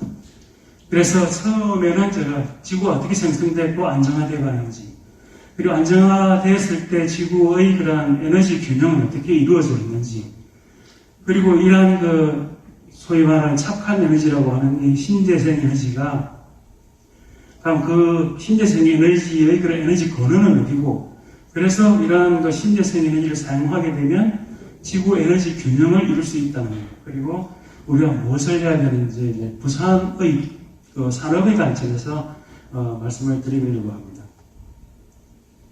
우선 지구 생성하고 안전화 과정을 말씀드리겠습니다. 아시다시피 지구는 한 45억 년 전, 47억 년 전에 거대한 그러한 초신성 폭발에 의해서 성운들이 모여가지고 이 태양계를 형성했습니다. 그 태양계를 형성하는 과정에 여러 행성들이 생겨났고 그 중에 이제 지구가 생겨났습니다. 그리고 이 원시 지구가 만들어졌을 때 화성 크기만한 천체가 지구와 부딪혔습니다. 부딪혀가지고 뜯겨져 나가면서 달이 생성되었습니다. 그리고 태양계 내에 있는 여러 가지 운석들이 지구로 떨어지면서 중력에 의해서 지구로 떨어지면서 이러한 마그마 오션이라는 지구 전체가 펄펄 끓는 마그마 상태입니다. 이때는 이 운석들에 들어가 있는 수증기라든가 이 메탄 가스들이 전부 너무 뜨겁기 때문에 증발해가지고 지구 대기를 형성하고 있었습니다. 그리고 이러한 지구 대기를 수증기가 두껍게 구름을 만들어서 형성을 하고 있으니까 태양의 에너지가 제대로 지구에 닿지를 못해가지고 서서히 이제 지구가 식기 시작했습니다. 지구가 식기 시작하면서 이제 비가 내리기 시작하고 이제 식는 과정이 더 가속화되고, 그리고 그 와중에 또 이산화탄소하고 이런 것들이 대기를 거의 70%까지 형성하는 그러한 상황이 한 20억 년간 계속되었습니다. 그래서 지구 대기를 변화를 보면 첫 번째 원시 대기는 주로 이제 수증기하고 메탄, 여러 운석들의 그런 충돌에 의해서 생겨나는 것들. 두 번째 대기가 이제 계속적인 이러한 충돌에 의해서 이산화탄소가 공급되기 시작했습니다. 약 한 27억 년 전에 이산화탄소 농도가 거의 70% 가까이 있었습니다. 그럼 이 이산화탄소가 어디로 왔느냐? 지구가 식기 시작하면서 바다가 만들어지고 바다로 이제 거의 흡수되기 시작했습니다. 흡수되기 시작했고, 그 다음에 이제 지구로 오는 태양의 에너지가 줄어들면서 지구가 식기 시작하고, 그리고 또 대양에서 광합성을 하는 그런 생물들이 생겨나기 시작하고, 그런 생물들이 이제 광합성을 하면서 CO2를 또 줄이고, 그 다음에 산소를 만들게 됩니다. 그럼 이 산소가 많아지니까 이 산소가 나중에 대기 중에 있는 산소하고 이 지구 바깥쪽 성층권에 있는 산소가 태양의 에너지에서 반응을 해서 오존을 생성하게 됩니다. 이 오존이 지구 외곽을 이제 강화하게 되고, 그다음에 태양의 자외선으로부터 지구를 어느 정도 보호를 하게 됩니다. 그러면 이 생겨난 생물들이 좀 더 다세포 생물에서 좀 더 고등하게 진화를 하게 되고, 많은 식물들이 생겨나게 되고, 그 식물들이 다시 산소의 농도를 높이게 되고, 이런 상황이 대기가 계속 되었습니다. 그래서 이 산소 자체도 사실 한 2.8억 년, 한 3억 년 전에 한 30%로 최고치를 찍었다가, 그때 산소 농도가 높을 때 이제 몸집이 거대한 생물들도 많이 나타나고 식물들도 나타났었는데, 현재는 다시 줄어들고 안정화돼서 22%를 유지하고 있습니다. 그런데 이 21%의 산소가 다시 위협을 받고 있습니다. 지금 온난화라든가 이런 온실가스 증가 이런 것들 때문에 위협을 받고 있는데, 이에 대한 대책이 필요하다가 아니고 아주 긴급하게 방금 강연해 주신 분 이야기대로 진짜 긴급하게 작년 2020년에 벌써 1.3도가 올랐습니다. 산업혁명 이후로 지금 1.5도가 리미트인데 1.3도가 올랐기 때문에 대책이 있어야 된다. 그래서 이러한 식물과 동물들이 식물을 먼저 보면 식물들은 CO2가 광합성에 의해서 식물을 형성하죠. 몸집으로 튀어나가는데 그래서 이러한 식물들이 퇴적되고 열과 압력을 받아가지고 시간이 더해져서 주로 석탄으로 변해갑니다. 그리고 이 식물들을 먹고 그 다음에 사는 동물들이 있고 동물들을 먹는 동물들이 있고 이 CO2가 결국은 동물들까지 계속 축적되는 거죠. 결국은 그래서 이 동물들이 동물들의 자체가 이제 또 지구의 그런 활동에 의해서 바뀌는 게 석유입니다. 석유는 이제 여러 가지 조건들이 필요한데 지금 현재 저희들이 사용하고 있는 석유가 거의 대부분 동물들의 자체에 의해서 만들어집니다. 그래서 이러한 지구가 안정화되어가고 대기가 바뀌어가면서 나타났던 모든 식물, 동물들이 석탄하고 석유로 바뀌어가게 됩니다. 그러니까 지구상의 CO2가, C가, 탄소가 거의 석유와 석탄으로 바뀐 것입니다. 그래서 수억 년 동안 이렇게 CO2가 이런 석탄, 석유 형태로 저장되어 있는데 이거를 인류가 산업혁명 이후에 몇십 년 동안, 한 100년 조금 넘는 동안 급격하게 사용을 한 겁니다. 몇억 년 동안 축적된 CO2를. 그래서 지금 기후위기가 오게 된 것입니다. 그러면 이러한 지구가 안정화되어 가면서 에너지 균형을 이제 지구가 이루어왔습니다. 이 에너지 균형은 주로 물의 순환이라든가 대기의 순환에 의해서 에너지 균형을 이루고 있습니다. 물의 순환은 아시다시피 정발에 의해서 구름이 되고 다시 떨어지고 그 다음에 비로 내린 물은 지하수로라든지 하천으로 지나가든지 또는 바다에서 또 정발이 일어나고 이러한 여러 가지 물의 순환이 일어나게 됩니다. 이러한 물의 순환하는 기간을 보면 해양은 지금 오른쪽에 보듯이 오른쪽에 이게 이제 더모할라인 서큘레이션이라 해가지고 지구상의 핀란드 쪽이 강수량이 최고로 많습니다. 그때 내린 비가 빙하를 형성하면서 남은 바닷물은 더욱더 짜지고 무거워져가지고 심해서로 내려가게 됩니다. 그러한 동력원에 의해서 전 지구를 순환하게 되는데 순환해가지고 인도에서 다시 돌아오고 태평양에서 난류로 바뀌어가지고 다시 돌아오는 이런 거대한 순환이 약 한 2000년에서 2500년에 걸쳐서 순환이 일어나게 됩니다. 그리고 빙하 같은 경우는 거의 10,000년 전까지 빙하가 지금 계속 이제 녹고 있는데 10,000년 전의 그런 물이 지금 이제 녹고 있는 경우도 있습니다. 지하수, 담수, 하천, 대기가 이런 식으로 계속 순환을 하면서 지구 전체의 에너지 균형을 이루고 있습니다. 그리고 방금 제가 말씀드린 것은 이제 심해 대류이고 해류이고 표층 해류가 있습니다. 표층 해류는 지금 보듯이 북태평양 해류라든가 남적도 해류, 쿠로시오, 우리나라 근처는 쿠로시오 해류가 진행합니다. 그래서 이러한 표층 해류의 순환에 의해서 에너지가 전 지구적으로 흩어지고 균형을 이루게 되는 것입니다. 그러면 지구에 도달하는 태양의 총에너지를 100%로 봤을 때 지구가 반사하는 에너지가 31%이고 흡수하는 게 69%입니다.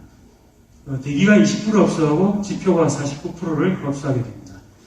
그래서 방출하는 것도 복사에너지 형태로 방출하는 게 69%인데 57%가 대기와 구름에서 방출하고 12%가 지표에서 바로 우주로 방출하게 됩니다. 그래서 이렇게 에너지가 균형을 이루고 있었습니다. 이 균형을 이루고 있었는데 아까 제가 말씀드린 그러한 그 화석연료를 급격하게 씀으로써 에너지 균형이 깨지게 되는 거죠. 에너지 균형이 깨지게 되고 또 그러한 것들이 그 온실가스를 유발시키고 그 온실가스가 더욱더 방출되어야 되는 에너지를 잡아주고 있어가지고 온난화가 더 심화되고 하는 지구의 에너지 불균형 현상이 이제 일어나게 됩니다. 그리고 또 에너지 평형을 돕는 것 중에 하나가 태풍입니다. 태풍은 그 적도 쪽에 있는 그런 그 높은 그 고열을 극적으로 분산시켜주는 그런 역할을 하고 있습니다. 그래서 태양에서 오는 에너지는 그 태양광이나 태양열의 형태로는 저희들이 수출해서 수분 만에 저희들이 사용을 할 수 있습니다. 바로 쓸 수가 있는 거죠. 풍력으로 사용하게 되면 바람으로 대기 순환에서 바람으로 바뀌어야 되니까 한 몇 시간 정도 걸립니다. 그런 대류가 생기기 위해서. 수력을 쓰려면 주로 지표수 형태로 이제 저희들이 수력을 쓰니까 하천이나 저수지 같은 데서 한 몇 주 정도가 걸립니다. 그리고 바이오매스는 식물이 자라야 되니까 한 수개월에서 수십 년까지 걸리고 석탄, 석유, 천연가스는 이 수백만 년이 걸립니다. 이 수백만 년에 걸리는 이런 재생이 불가능한 에너지를 지구에서 쓴다는데 문제가 있는 거죠. 지금 현재 그 왼쪽 위 그림을 보시면 지구 지표면이 1시간 동안 태양으로 받는 에너지가 전체 주황색 원이 되겠습니다. 그리고 그 안에 있는 11%라는 그 초록색 그 원은 인류가 1년 동안 사용하는 총 에너지입니다. 그러니까 1시간 동안 받는 에너지의 11%만 지구가 1년 동안 사용하는 겁니다. 그래서 그 11%에는 뭐 석탄, 석유, 천연가스, 수력, 원자력 다 있습니다. 그러니까 나머지 그 89%는 그 사용을 1시간에 이제 지구로 오는 에너지의 89%는 사용을 못하고 있는 거죠. 그리고 그래서 우리가 이러한 89%의 에너지를 쓰자고 하는 게 재생에너지입니다. 그래서 가장 잠재력이 있는 재생에너지는 현재 인류의 에너지 소비량을 1이라고 했을 때, 우리 지구 전체가 쓰는 에너지 소비량을 1이라고 했을 때, 태양광을 가지고 우리가 끄집어낼 수 있는 에너지가 만입니다, 만. 거의 지금 활용을 못하고 있는 거죠. 풍력은 100이고, 밑에 이제 해양온도차 8력 이렇게 나와 있습니다. 그래서 이러한 태양으로부터 오는 에너지, 풍력 자체도 사실 태양 에너지입니다. 모든 것이 재생 가능한 에너지는 태양으로부터 에너지를 다른 형태로 바뀐 그런 에너지를 사용하는 것입니다. 그래서 우리나라도 사실은 재생에너지만이 사실은 재생 가능한 태양으로부터 오는 에너지의 형태로 착한 에너지로 볼 수가 있는데, 우리는 이제 산업적인 측면을 좀 고려해가지고 연료전지라든가 석탄가스라든가 수소에너지까지도 신에너지라고 해가지고 신재생에너지로 저희들이 이제 얘기를 하고 있습니다. 그럼 이러한 소위 말하는 착한 에너지를 어떻게 쓰고 있는지, 어떻게 써야 할지를 말씀드리겠습니다. 태양광 발전입니다. 태양광은, 태양전지는 여러분들 잘 아실 겁니다. 종류가 소위 말하는 결정질 태양광이 해가지고, 단결정이 있고 다결정이 있습니다. 그리고 이제 방막형, 요즘 많이 나오고 있습니다. 방막형 태양전지도 있고, 그 다음에 차세대, 3세대 태양전지를 해가지고 염료 감응형이라든가, 유기 태양전지라든가, 이런 여러 가지 태양전지의 종류가 많이 있습니다. 그래서 결정질이 이제 무겁고, 그 다음에 딴 데 여러 가지 이제 활용하기가 유연성이 떨어져가지고, 그 다음에 방막이라든가 3세대 태양전지가 나와가지고, 방막이나 3세대 태양전지가 효율만 결정질의 한 80~90%만 돼도 충분히 경제성이 있고, 보급이 활성화될 수 있기 때문에 지금 효율을 높이기 위한 연구 개발이 많이 이루어지고 있습니다. 그리고 이러한 결정질 쪽은 소위 말하는 폴시리콘을 녹여서 인고스로 만들고 웨이프를 만들고 그 다음에 셀을 만들고, 그 다음에 그 셀을 모아서 모듈이 되고, 그 다음에 전력 저장치나 다른 BOP들을 같이 합쳐서 시스템이 만들어지게 됩니다. 그래서 그 시스템이 오른쪽 위에 있는 그다음 우리 많이 보는 지붕 위에 루프 타입의 이제 태양광인데, 저기서 나오는 거는 태양광은 직류로 나옵니다. 그 직류를 인버터를 통해 가지고 교류로 바꿔가지고 우리 가정에서는 전자기기에 사용하게 되고, 남는 전기는 입력 배전기를 통해 가지고 한전에 팔고, 만약에 태양광의 단점은 빛이 없을 때 발전을 못하는 거죠. 모자랄 때는 수전 배전반을 통해 가지고 한전으로부터 전기를 받는. 그게 이제 샘으로 되면 이제 넷제로가 되는 거죠. 탄소 중립이 되는 겁니다. 지금 현재 태양광은 주로 이제 에너지 자립마을 형태로 많이 보급을 하고 있습니다. 그래서 왼쪽 위 보면 이제 독일의 에너지 자립마을인데, 독일의 에너지 자립마을은 보시다시피 태양광도 있고 풍력도 있고, 그 다음에 바이오매스도 있고 바이오가스도 있고, 여러 가지 복합된 그런 재생에너지가 복합된 되어 있는 에너지 자립마을입니다. 그리고 오른쪽하고 아래쪽에 있는 건 우리나라에서 지금 진행되고 있는 에너지 자립마을인데, 주로 이제 태양광 중심으로 하고 있습니다. 여기 이제 대규모 태양광 발전단지입니다. 왼쪽 위가 최근에 해남의 이제 솔라시드 태양광 발전인데, 요게 가로 세로가 거의 한 2km입니다. 이 면적만 따지면 축구장 190개 정도 면적입니다. 여기서 98메가 나오고 306메가와트/아워의 ESS가 나옵니다. 그리고 왼쪽 아래에 있는 게 지금 태양광 보급을 위해서 지금 가장 많이 실증을 하고 있는 영농형 태양광입니다. 밭을 밀어버리고 태양광 발전만 하겠다는 것이 아니고 식물도 키우면서 태양광 발전을 하겠다는 겁니다. 그 대신 최대한 식물들의 그러한 식물들이 받을 수 있는 햇빛을 보장해줘야 되기 때문에 생육은 조금 떨어집니다. 한 80% 수준으로 떨어지지만 태양광 발전으로 얻는 이익이 더 크기 때문에 보급 사업에 활용하려고 하고 있습니다. 그리고 오른쪽 위가 이제 수상 태양광 쪽입니다. 내수면 쪽에 지금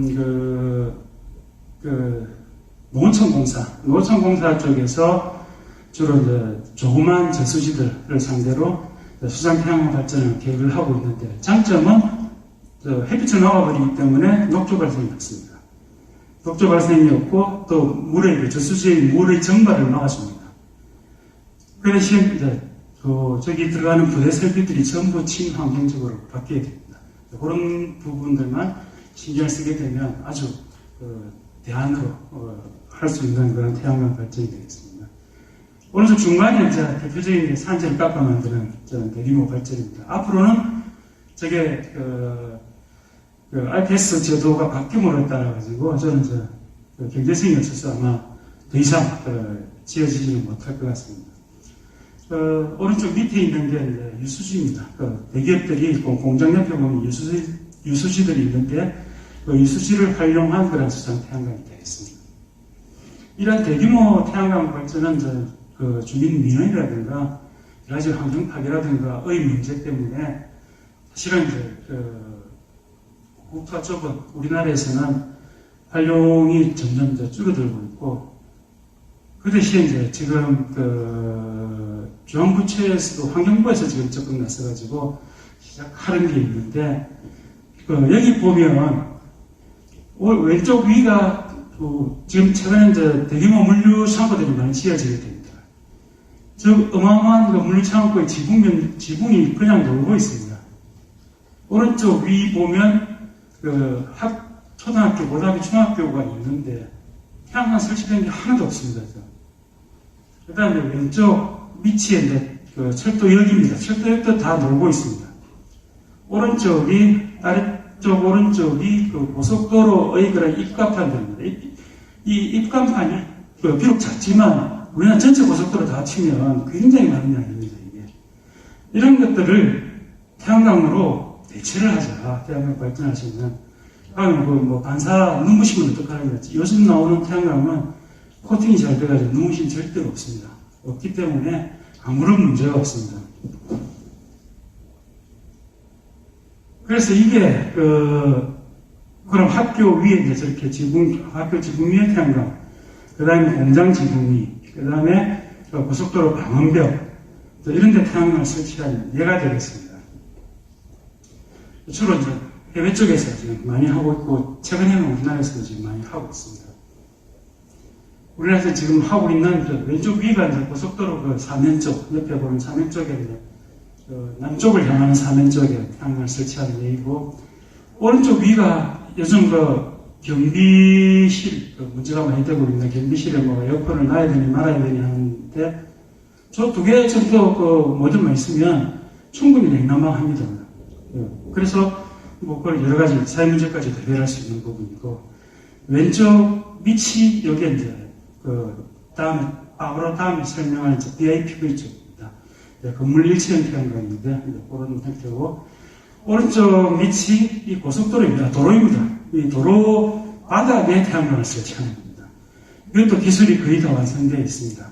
문제는 미끄럼 방지라든가 이제 무거운 차들이, 중량 차들이 지나갈 때 이제 내구성 부분, 이런 것들이죠. 그런 것 거의 다 해결되었기 때문에 지금 중국에서 아마 실증이 먼저 들어갔는데 조금 실패를 했습니다. 너무 기술이 조금 미흡해가지고 우리나라도 지금 준비를 하고 있습니다.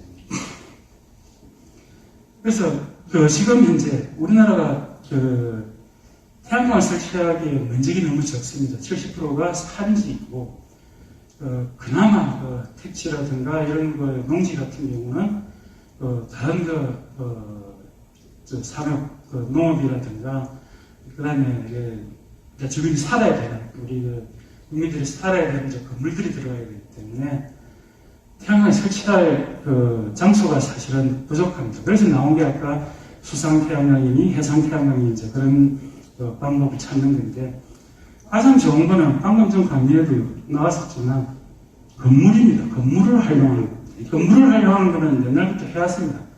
단순하게 건물 위에다가 태양광을 올리는 거를 아래쪽에 있는 PVIB랍니다. 이건 그냥 포토볼테이크 빌딩인데 건물에 그냥 태양광 설치하는 겁니다. 이거는 미관을 고려 안 합니다. 미관을 고려 안 하고 그냥 발전만 하는 겁니다. 그런데 BIPV는 건물 일체, 말 그대로 건물 일체형 태양광입니다. 이 건축 자재 자체가 바로 태양광으로 이루어져 있는 겁니다. 그래서 보시면 왼쪽 위가 이 창문형인데, 이 창문형, 요즘 태양광이 온갖 색깔이 다 나옵니다. 이런 식으로 건물의 가치를 높일 수가 있습니다. 태양광을 설치하고 전기도 만들어내고 건물의 가치도 올리고. 두 번째가 디자인을 그래서 악극스로 좀 현대적으로 만든, 그걸 이제 태양광을 활용해가지고 건축자재로 활용해가지고 한 거고, 근데 지붕형하고 이제 벽체형이 있는데 이 둘 다를 이제 응용한 태양광이고, 이건 기압장, 우리 기압장 아직까지 많이 있죠. 기압장 자체가 태양광 발전을 합니다. 태양광 패널입니다. 그리고 이 지붕에, 이거는 매립형입니다. 지붕 위에 얹는 것이 아니고, 이 지붕에 있는 기압 비슷한 거를 태양광으로 대체한 겁니다. 그리고 오른쪽 밑에 있는 이것도 전부 태양광인데 색깔이 다 다르죠. 여러 가지 색깔을 넣은 그런 태양광을 가지고 미적인 것들을 이제 고려해서 발전을 한 겁니다. 그래서 이러한 건물 일체형 태양광은 지금 현재 많이 보급을 하려고 하고 있습니다. 아직까지는 이게 가격적인 문제하고 법규라든가 그다음에 안정성 이런 부분들, 규정이 없으니까 안전에 문제가 있는 거죠. 그래서 규정을 빨리 만들어가지고, 이 건축 자재로서의 규정을 빨리 만들어서 보급하는 것이, 많이 보급되면 지금 비쌉니다. 지금 비싼데 많이 보급을 하게 되면 당연히 싸지게 되고, 그로부터 얻는 그런 효과가 굉장히 크죠, 사실은. 그래서 이러한 루프형이라든가 벽체형 이러한 건물 일체형 태양광이 사실은 부산에 많은 건물들이 있습니다. 태양광 노지나 산지에 태양광 발전을 할 여지가 거의 없기 때문에 이런 BIPV가 부산에 그런 대안이 될 것으로 생각을 하고 있습니다. 여기서 한번 하는 걸음 더 나와가지고 이게 미디어 파사드입니다. 미디어 파사드가 뭐냐니까 오른쪽 위 그림을 보시면 이렇게 태양광 패널이 있고 사이 하얀 점들이 있는데 이게 LED입니다. 그래서 낮에는 태양광 발전을 해가지고 전력을 생산했다가 그 전력을 가지고 LED를 켜서 밤에는 이렇게 그 건물을 그 광고판을 쓰는 겁니다. 건물 광고판을 쓰고 그래가지고 홍보 효과, 여러 가지 미적 효과 이런 것들을 같이 도모하는 거죠. 그리고 이런 건물 이런 것들을 통해 가지고 정보 전달도 가능하고. 그래서 여기 보면 평상시에 낮에는 일반 그 건물 유치와 똑같습니다. 그런데 밤에 되면 이걸 구동을 하게 되면 이렇게 바뀝니다. 이 건물도 마찬가지입니다. 이런 식으로 미디어 파사드가 지금 현재 많이 이제 보급을 하려고 지금 하고 있습니다. 이제 궁극적인 이제 우주 태양광 쪽이죠. 우주 태양광. 우주에는 태양 빛을 막을 아무것도 없기 때문에 효율이 굉장히 높습니다. 효율이 굉장히 높은데 문제는 이제 어떻게 전력을 지구로 전송하느냐. 무선 전력 전송 기술이 오래전에 이제 시도가 되었습니다. 어떤 방법을 쓰냐니까 여러분들 집에 있는 전자레인지에 있는 전자기파를 사용하게 됩니다. 이 전자기파를 사용해가지고 지구로 바로 직선으로 전력을 이송하게 됩니다. 지금 현재 한 4km 정도까지는 손실이 있을 수밖에 없습니다. 있을 수밖에 없는데 한 70% 정도, 40% 손실 정도를 하고 이제 이송을 하는. 지금은 아직까지 조금 미래 기술입니다. 그런데 궁극적으로는 이게 실용화돼 일본이 가장 많이 하고 있습니다. 실용화될 수 있는 그런 기술이 되겠습니다. 그 다음에 태양광 다음에 이제 풍력 쪽입니다. 풍력 쪽을 말씀드리고 싶은 거는 이 풍력 산업에 들어가는 풍력기에 들어가는 이런 부품들을 한번 보시면 블레이드라든가 타워, 그 다음에 정속 기업, 베어링이라든가 이런 것들이 우리 부산, 경남, 울산의 산업군으로서 전국의 80%를 차지하고 있습니다. 이런 부품들을 만들어내는 데가. 그러면 이 풍력 발전이 우리나라에서는 사실은 이런 대규모, 지금은 제주도의 탐내산 풍력이 기당 한 3메가와트짜리인데 지금은 유럽에서 12메가와트짜리를 실증하고 있습니다. 한 기가. 여러분들 태양광으로 1메가와트를 생산하려면 한 6,000평이 필요합니다. 6,000평이라는 것은 초등학교 2배 넓이죠.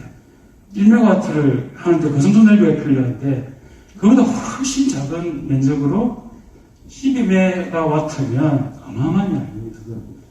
그러니까 사실은 단위 면적당 전기 생산 효율은 풍력이 가장 좋습니다. 그런데 문제는 비싸다는 거죠. 초기 투자 비용이 비싸기 때문에 이거는 좀 국가 차원에서 지하철 단독으로 하기도 힘든 상황이고 국가 차원에서 진행할 수밖에 없는 그런 잔액이 되겠습니다. 국가 차원에서 상당히 많이 밀어가지고 진행시킨 데가 중국입니다. 이게 보면 2011년도에 풍력 발전사 10대 발전사 보면 덴마크, 독일, 그다음 독일, 미국, 중국 이래 되는데 중국이 이제 한 2개, 3개 정도 4개 있는데 2015년 되면 거의 중국입니다. 거의 중국입니다. 중국이 이 풍력 발전으로 굉장히 앞서가 있습니다. 과거에는 중국 풍력 발전기 못 쓴다고 했는데 태양 모듈도 마찬가지였습니다. 중국도 못 쓴다 했는데 거의 차이가 없습니다. 지금 오히려 풍력 쪽은 중국이 국가적으로 진행을 시켜가지고 훨씬 더 중국의 정책은 뭐냐니까 무조건 세워라. 세워가지고 문제가 생기면 뜯어내고 다시 세워라. 그래가지고 트랙 레코드를 쌓는 겁니다. 그러니까 지금 현재 5메가와트급 해상 풍력 발전기 하나를 설치하는데 중국이 3일 걸립니다. 3일 만에 5메가와트 해상 풍력 발전기 하나씩 꽂고 있습니다. 우리나라는 이제 시장이 열리기만 기다리다가 부품들은 다 개발했습니다. 아까 제가 말씀드린 대로 이런 부품들을 만들 수 있는 기업들이 전부 동남권에 다 있기 때문에 5메가와트급 지금 현재 육상에 많이 설치되어 있는 게 1.5에서 2메가와트급인데 그런 것들을 다 만들어내고 있습니다. 만들어내고 있는데 문제는 이제 트랙네코드가 없어가지고 국내에서 사용하기가 힘든 거죠. 육상 풍력은 메가와트당 한 15억 정도 들어갑니다. 그럼 2메가와트면 한 30억이면 한 기를 세우죠. 근데 해상 풍력은 메가와트당 40억이 들어갑니다. 그러니까 5메가와트짜리 하나 세우면 200억이 들어가죠. 부품 하나 문제가 되면 다 수도시켜야 되고 또 해상이라 가지고 고치기도 힘듭니다. 자기를 수리하기가. 그래서 보통 부품의 신뢰성이 가장 중요한데 한 20-30년의 수명을 보장을 해줘야 됩니다. 그런데 우리가 20-30년의 수명을 보장할 만한 트랙 레코드 운영 해본 경험이 없습니다. 그래서 이런 악순환이 이제 되풀이되고 있는데 지금이라도 이제 우리 기술로서 이런 것들을 극복하고 국내 해상에서 실증을 하고 해외로 진출하는 그러니까 착한 에너지 보급에 기여하면서 우리 동남권 쪽의 산업도 발전시키고 여러 가지 우리나라는 그런 분야가 되겠습니다. 이러한 해상 풍력 단지가 하나 만들어졌다 하면 어떤 부분들이 있는지 이런 매우 항만이 일단 만들어집니다. 운영하기 위해서 수리도 해야 되고 매우 항만이 만들어지고 되고 터빈 공장도 이게 워낙 크기 때문에 이런 풍력 블레이드 하나가 5메가와트 풍력 블레이드가 길이가 거의 한 80m입니다. 길이가. 이 80m 길이 블레이드는 육상으로 이송을 못합니다. 그러면 설치되는 장소 근처에 공장을 지어야 되고 설치되는 장소로 배를 통해서 이송을 하게 됩니다. 그러니까 이 풍력발전단지가 들어오게 되면 그것에 공장이 들어올 수밖에 없는 겁니다. 그리고 이런 ONM을 하기 위해서, 발전단지 ONM을 하기 위해서 인력양성센터도 있어야 되고, 유럽 같은 경우는 이런 풍력발전단지가 하나의 관광지가 됐습니다. 그럼 관광단지화 시킬 수 있고, 그 관광단지 하면서 유람선도 돌리고, 그 다음에 홍보관도 있고, 이 여러 가지 지금, 그다음 풍력발전단지 발전기 아래 해저 구조물 쪽에 이러한 바다 목장도 만들 수가 있습니다. 이런 여러 가지 이제 부대 발전할 수 있는 그런 산업들이 많이 있습니다. 해상 풍력 쪽은. 그래서 이거는 좀 고민을 해봐야 되는, 왜냐하면 그냥 주민 수용성 때문에 이제 미룰 수는 없는 그런 상황입니다. 요거는 이제 크게 이제 대우단지가 이제 이렇게 스포팅하는 부분하고 그런 장비들, 요거는 이제 설치하는 선박이고, 이거는 이제 부품들이나 인력들한테 이송하는 그런 배들입니다. 이런 배우단지가 필요로 하기 때문이죠. 이 위에 이제 이 부분을 나셀이라고 하는데, 이게 나셀이 땅콩처럼 생겼대가지고, 옛날 풍력발전기 보면 꼭 땅콩처럼 생겼습니다. 그래서 나셀이라고 하는데, 이 나셀 안에 들어가는 부품들이 이렇게 있습니다. 맨 앞에 이제 콜이라고 해가지고, 폴로티나, 콘이 있고, 허버가 있고, 이 허버가 이제 날개가 붙어가지고 돌아가는 겁니다. 그리고 이 스피너가 있고, 여기에 이제 메인 샤프트를 구동시키게 됩니다. 메인 샤프트를 구동시키고, 필드할 경우 브레이킹을 해야 됩니다. 그런 브레이크가 들어가고, 이 메인 샤프트가 이제 로터 샤프트입니다. 이 메인 샤프트하고 이제 기어박스가 연결되고, 기어박스하고 발전기가 연결돼서 이제 전기를 만들어야 됩니다. 그리고 이거는 풍력발전기는 회전하는 전기이기 때문에, 회전하면서 만들어내는 전기이기 때문에 교류하는 겁니다. 오히려 전송하는 데는, 이런 고전력을 전송하는 데는 직류가 훨씬 유리합니다. 그래서 오히려 여기서는 교류를 직류로 바꾸어서 전송하고 다시 육지에서 직류를 다시 바꿔줍니다. 그런 식으로 지금 하는데, 이런 커플링이라든가, 메인 샤프트라든가, 나셀 카바, 이런 노즈콘, 허브, 이런 것들 전부 우리 부산건설에 다 만들어야 됩니다. 문제는 이제 블레이드 이제 블레이드 기술이 국내에서는 이제 군산에 하나 있었는데 그체가 이제 우리나라 풍력 시장이 안 열리다 보니까 망했습니다. 그래서 블레이드는 해외에서 가져와야 됩니다. 사실 이게 블레이드가 가장 비쌉니다.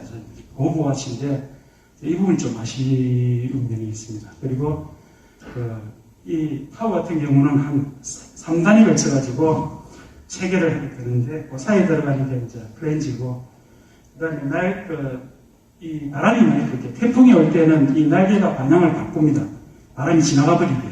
그리고 태풍이 지나가면 다시 각도를 조정해가지고 회전하게 만드는데 그때 각도를 바꾸는 게 피치 베어링입니다. 베어링 바꾸게 되고 바람 방향 부는 쪽으로 요 밑에 베어링이 하나 있어가지고 위에 나셀이 좌우로 움직이게 되는데 그 움직이게 하는 게 이제 요 베어링입니다. 이런 것들이 전부 저희들 동양권에서 만들 수가 있는 부품들입니다.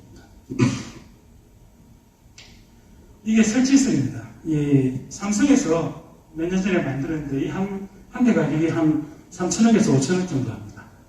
이거 아주 고가치 선박이죠. 삼성에서 밖에 사실은 지금 못 만듭니다. 그래가지고 영국 쪽에 수출했습니다. 그래서 이러한 해상풍력 시장이 본격화되면 이러한 설치선이 많이 필요합니다. 왜냐하니까 이 해상풍력 발전단지는 허가가 떨어지는 순간부터는 빨리 짓는 게 경제성을 올리는 거거든요. 빨리 발전을 해요. 빨리 지어가지고 빨리 발전하는 것이 돈을 버는 것이기 때문에 그래서 이런 설치선이 많이 필요하게 됩니다. 그 설치선은 우리나라가 만들 수밖에 없는 거고 이런 조선산업까지 파업이 효과가 있는 거죠. 그리고 케이블 쪽인데 해상이니까 해상에서 케이블을 가져와야 됩니다. 1km당 케이블 설치하고 케이블 자체 비용이 1억입니다. 10억입니다. 그러니까 보통 한 10km 떨어져 있다 하면 케이블 설치하는데 비용만 100억입니다. 그러면 근데 보통 보면 해상풍력이 그보다 더 떨어져 있습니다. 그래서 이런 케이블 산업도 주로 창원이나 LS안전에서 만드는 겁니다. 이거는 이제 테스트입니다. 풍력 발전기가 아까 제가 말씀드렸듯이 20-30년간의 그런 신뢰성을 담보를 해야 되니까 전수검사 해가지고 테스트를 하게 됩니다. 그래서 이런 테스트를 하는 센터도 필요하게 되고 여러 가지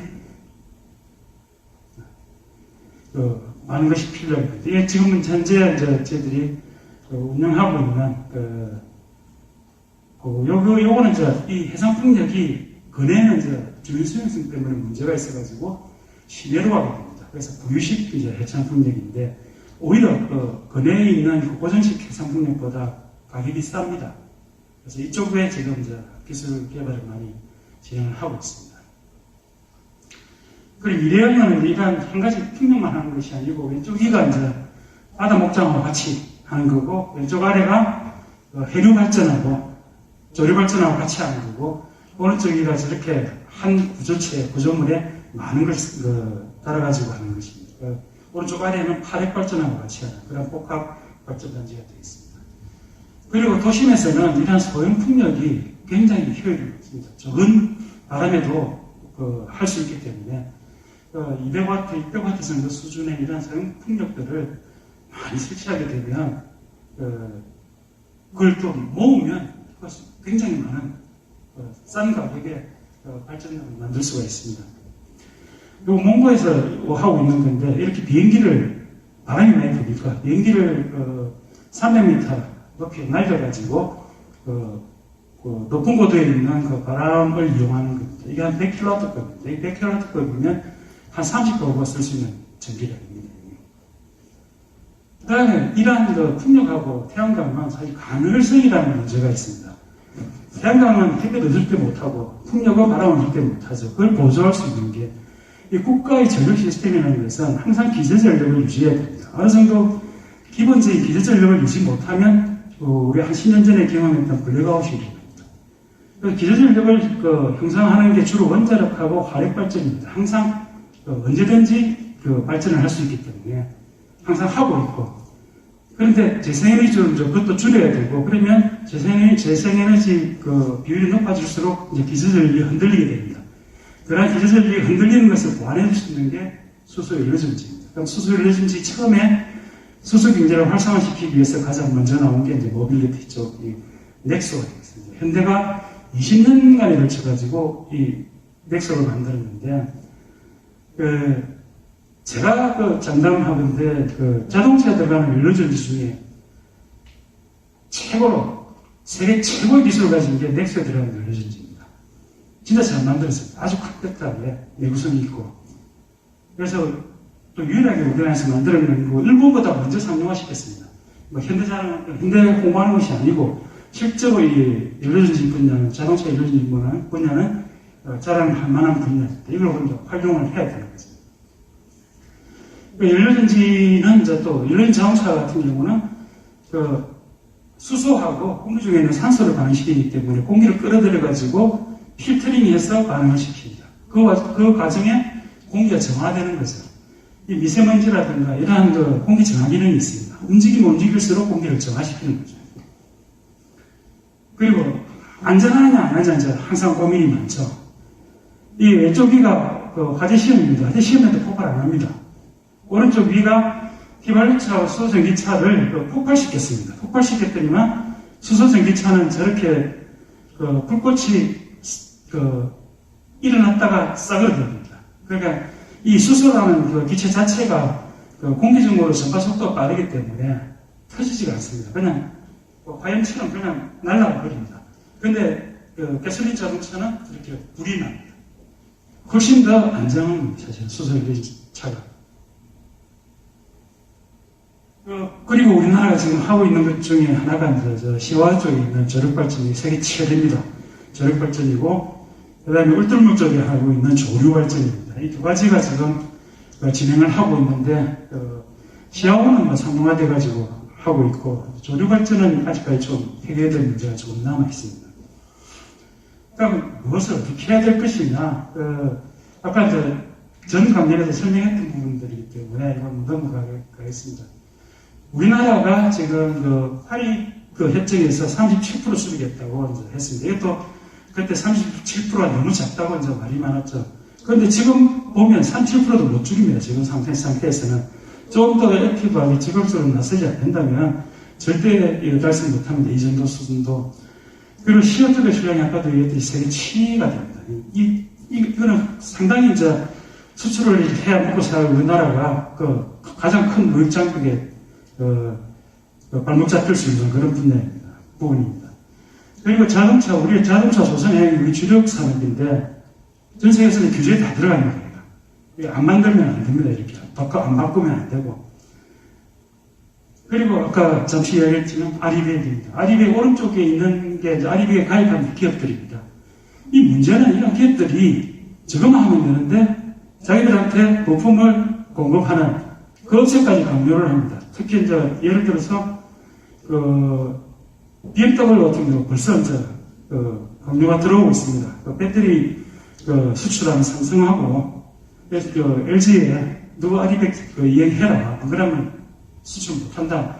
이런 식으로 BMW가 지금 부품들을 전부 독일 내에서 100% 이제 수급하기로 결정을 해가지고 해외 OEM이 안 나갑니다. 부품들이. 그러면 우리가 만들어서 수출해야 되는데 이런 아리백 이행을 못하면 무역장벽으로 막히게 되는 거죠. 수출이.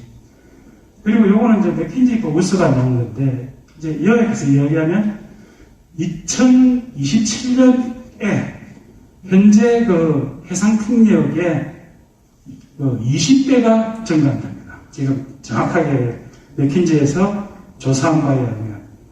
그러면 해상 풍력의 스프라이 체인, 공급 체인망을 따졌을 때 우리나라 부산이 굉장히 미래하다고 했지 않습니까? 마지막 뒤에. 그리고 IT 기업들이 데이터 센터를 만들기 위해서 많은 전력을 필요로 하는데 주로 이제 풍력하고 이런 것들로 에너지를 대체하려고 하고 있습니다. 그래서 부산은 이제 수소 쪽입니다. 수소는 이제 지금 부산 항을 중심으로 해가지고 그린 항만, 그린 수소 쪽을 지금 계획을 하고 있습니다. 그리고 아까 이야기 나온 건데 소규모 전력 중개 사업이 이제 허용됐고 이걸 가지고 이제 시민 전반에 가지고 이러한 운동을 만들 수 있을 것 같고 환경부가 BIPV를 나서가지고 지금 장관께서 새로 오셔가지고 BIPV에 완전히 꽂히셔가지고 보호에 앞장서겠다. 일단 환경부 산하 기관들, 산하 기관들 BIPV 무조건 테스트 베드로 풀어줄 테니까 시작하라고 지금 하고 있습니다. 이런 것들을 저희들이 활용을 해야 될 것 같고,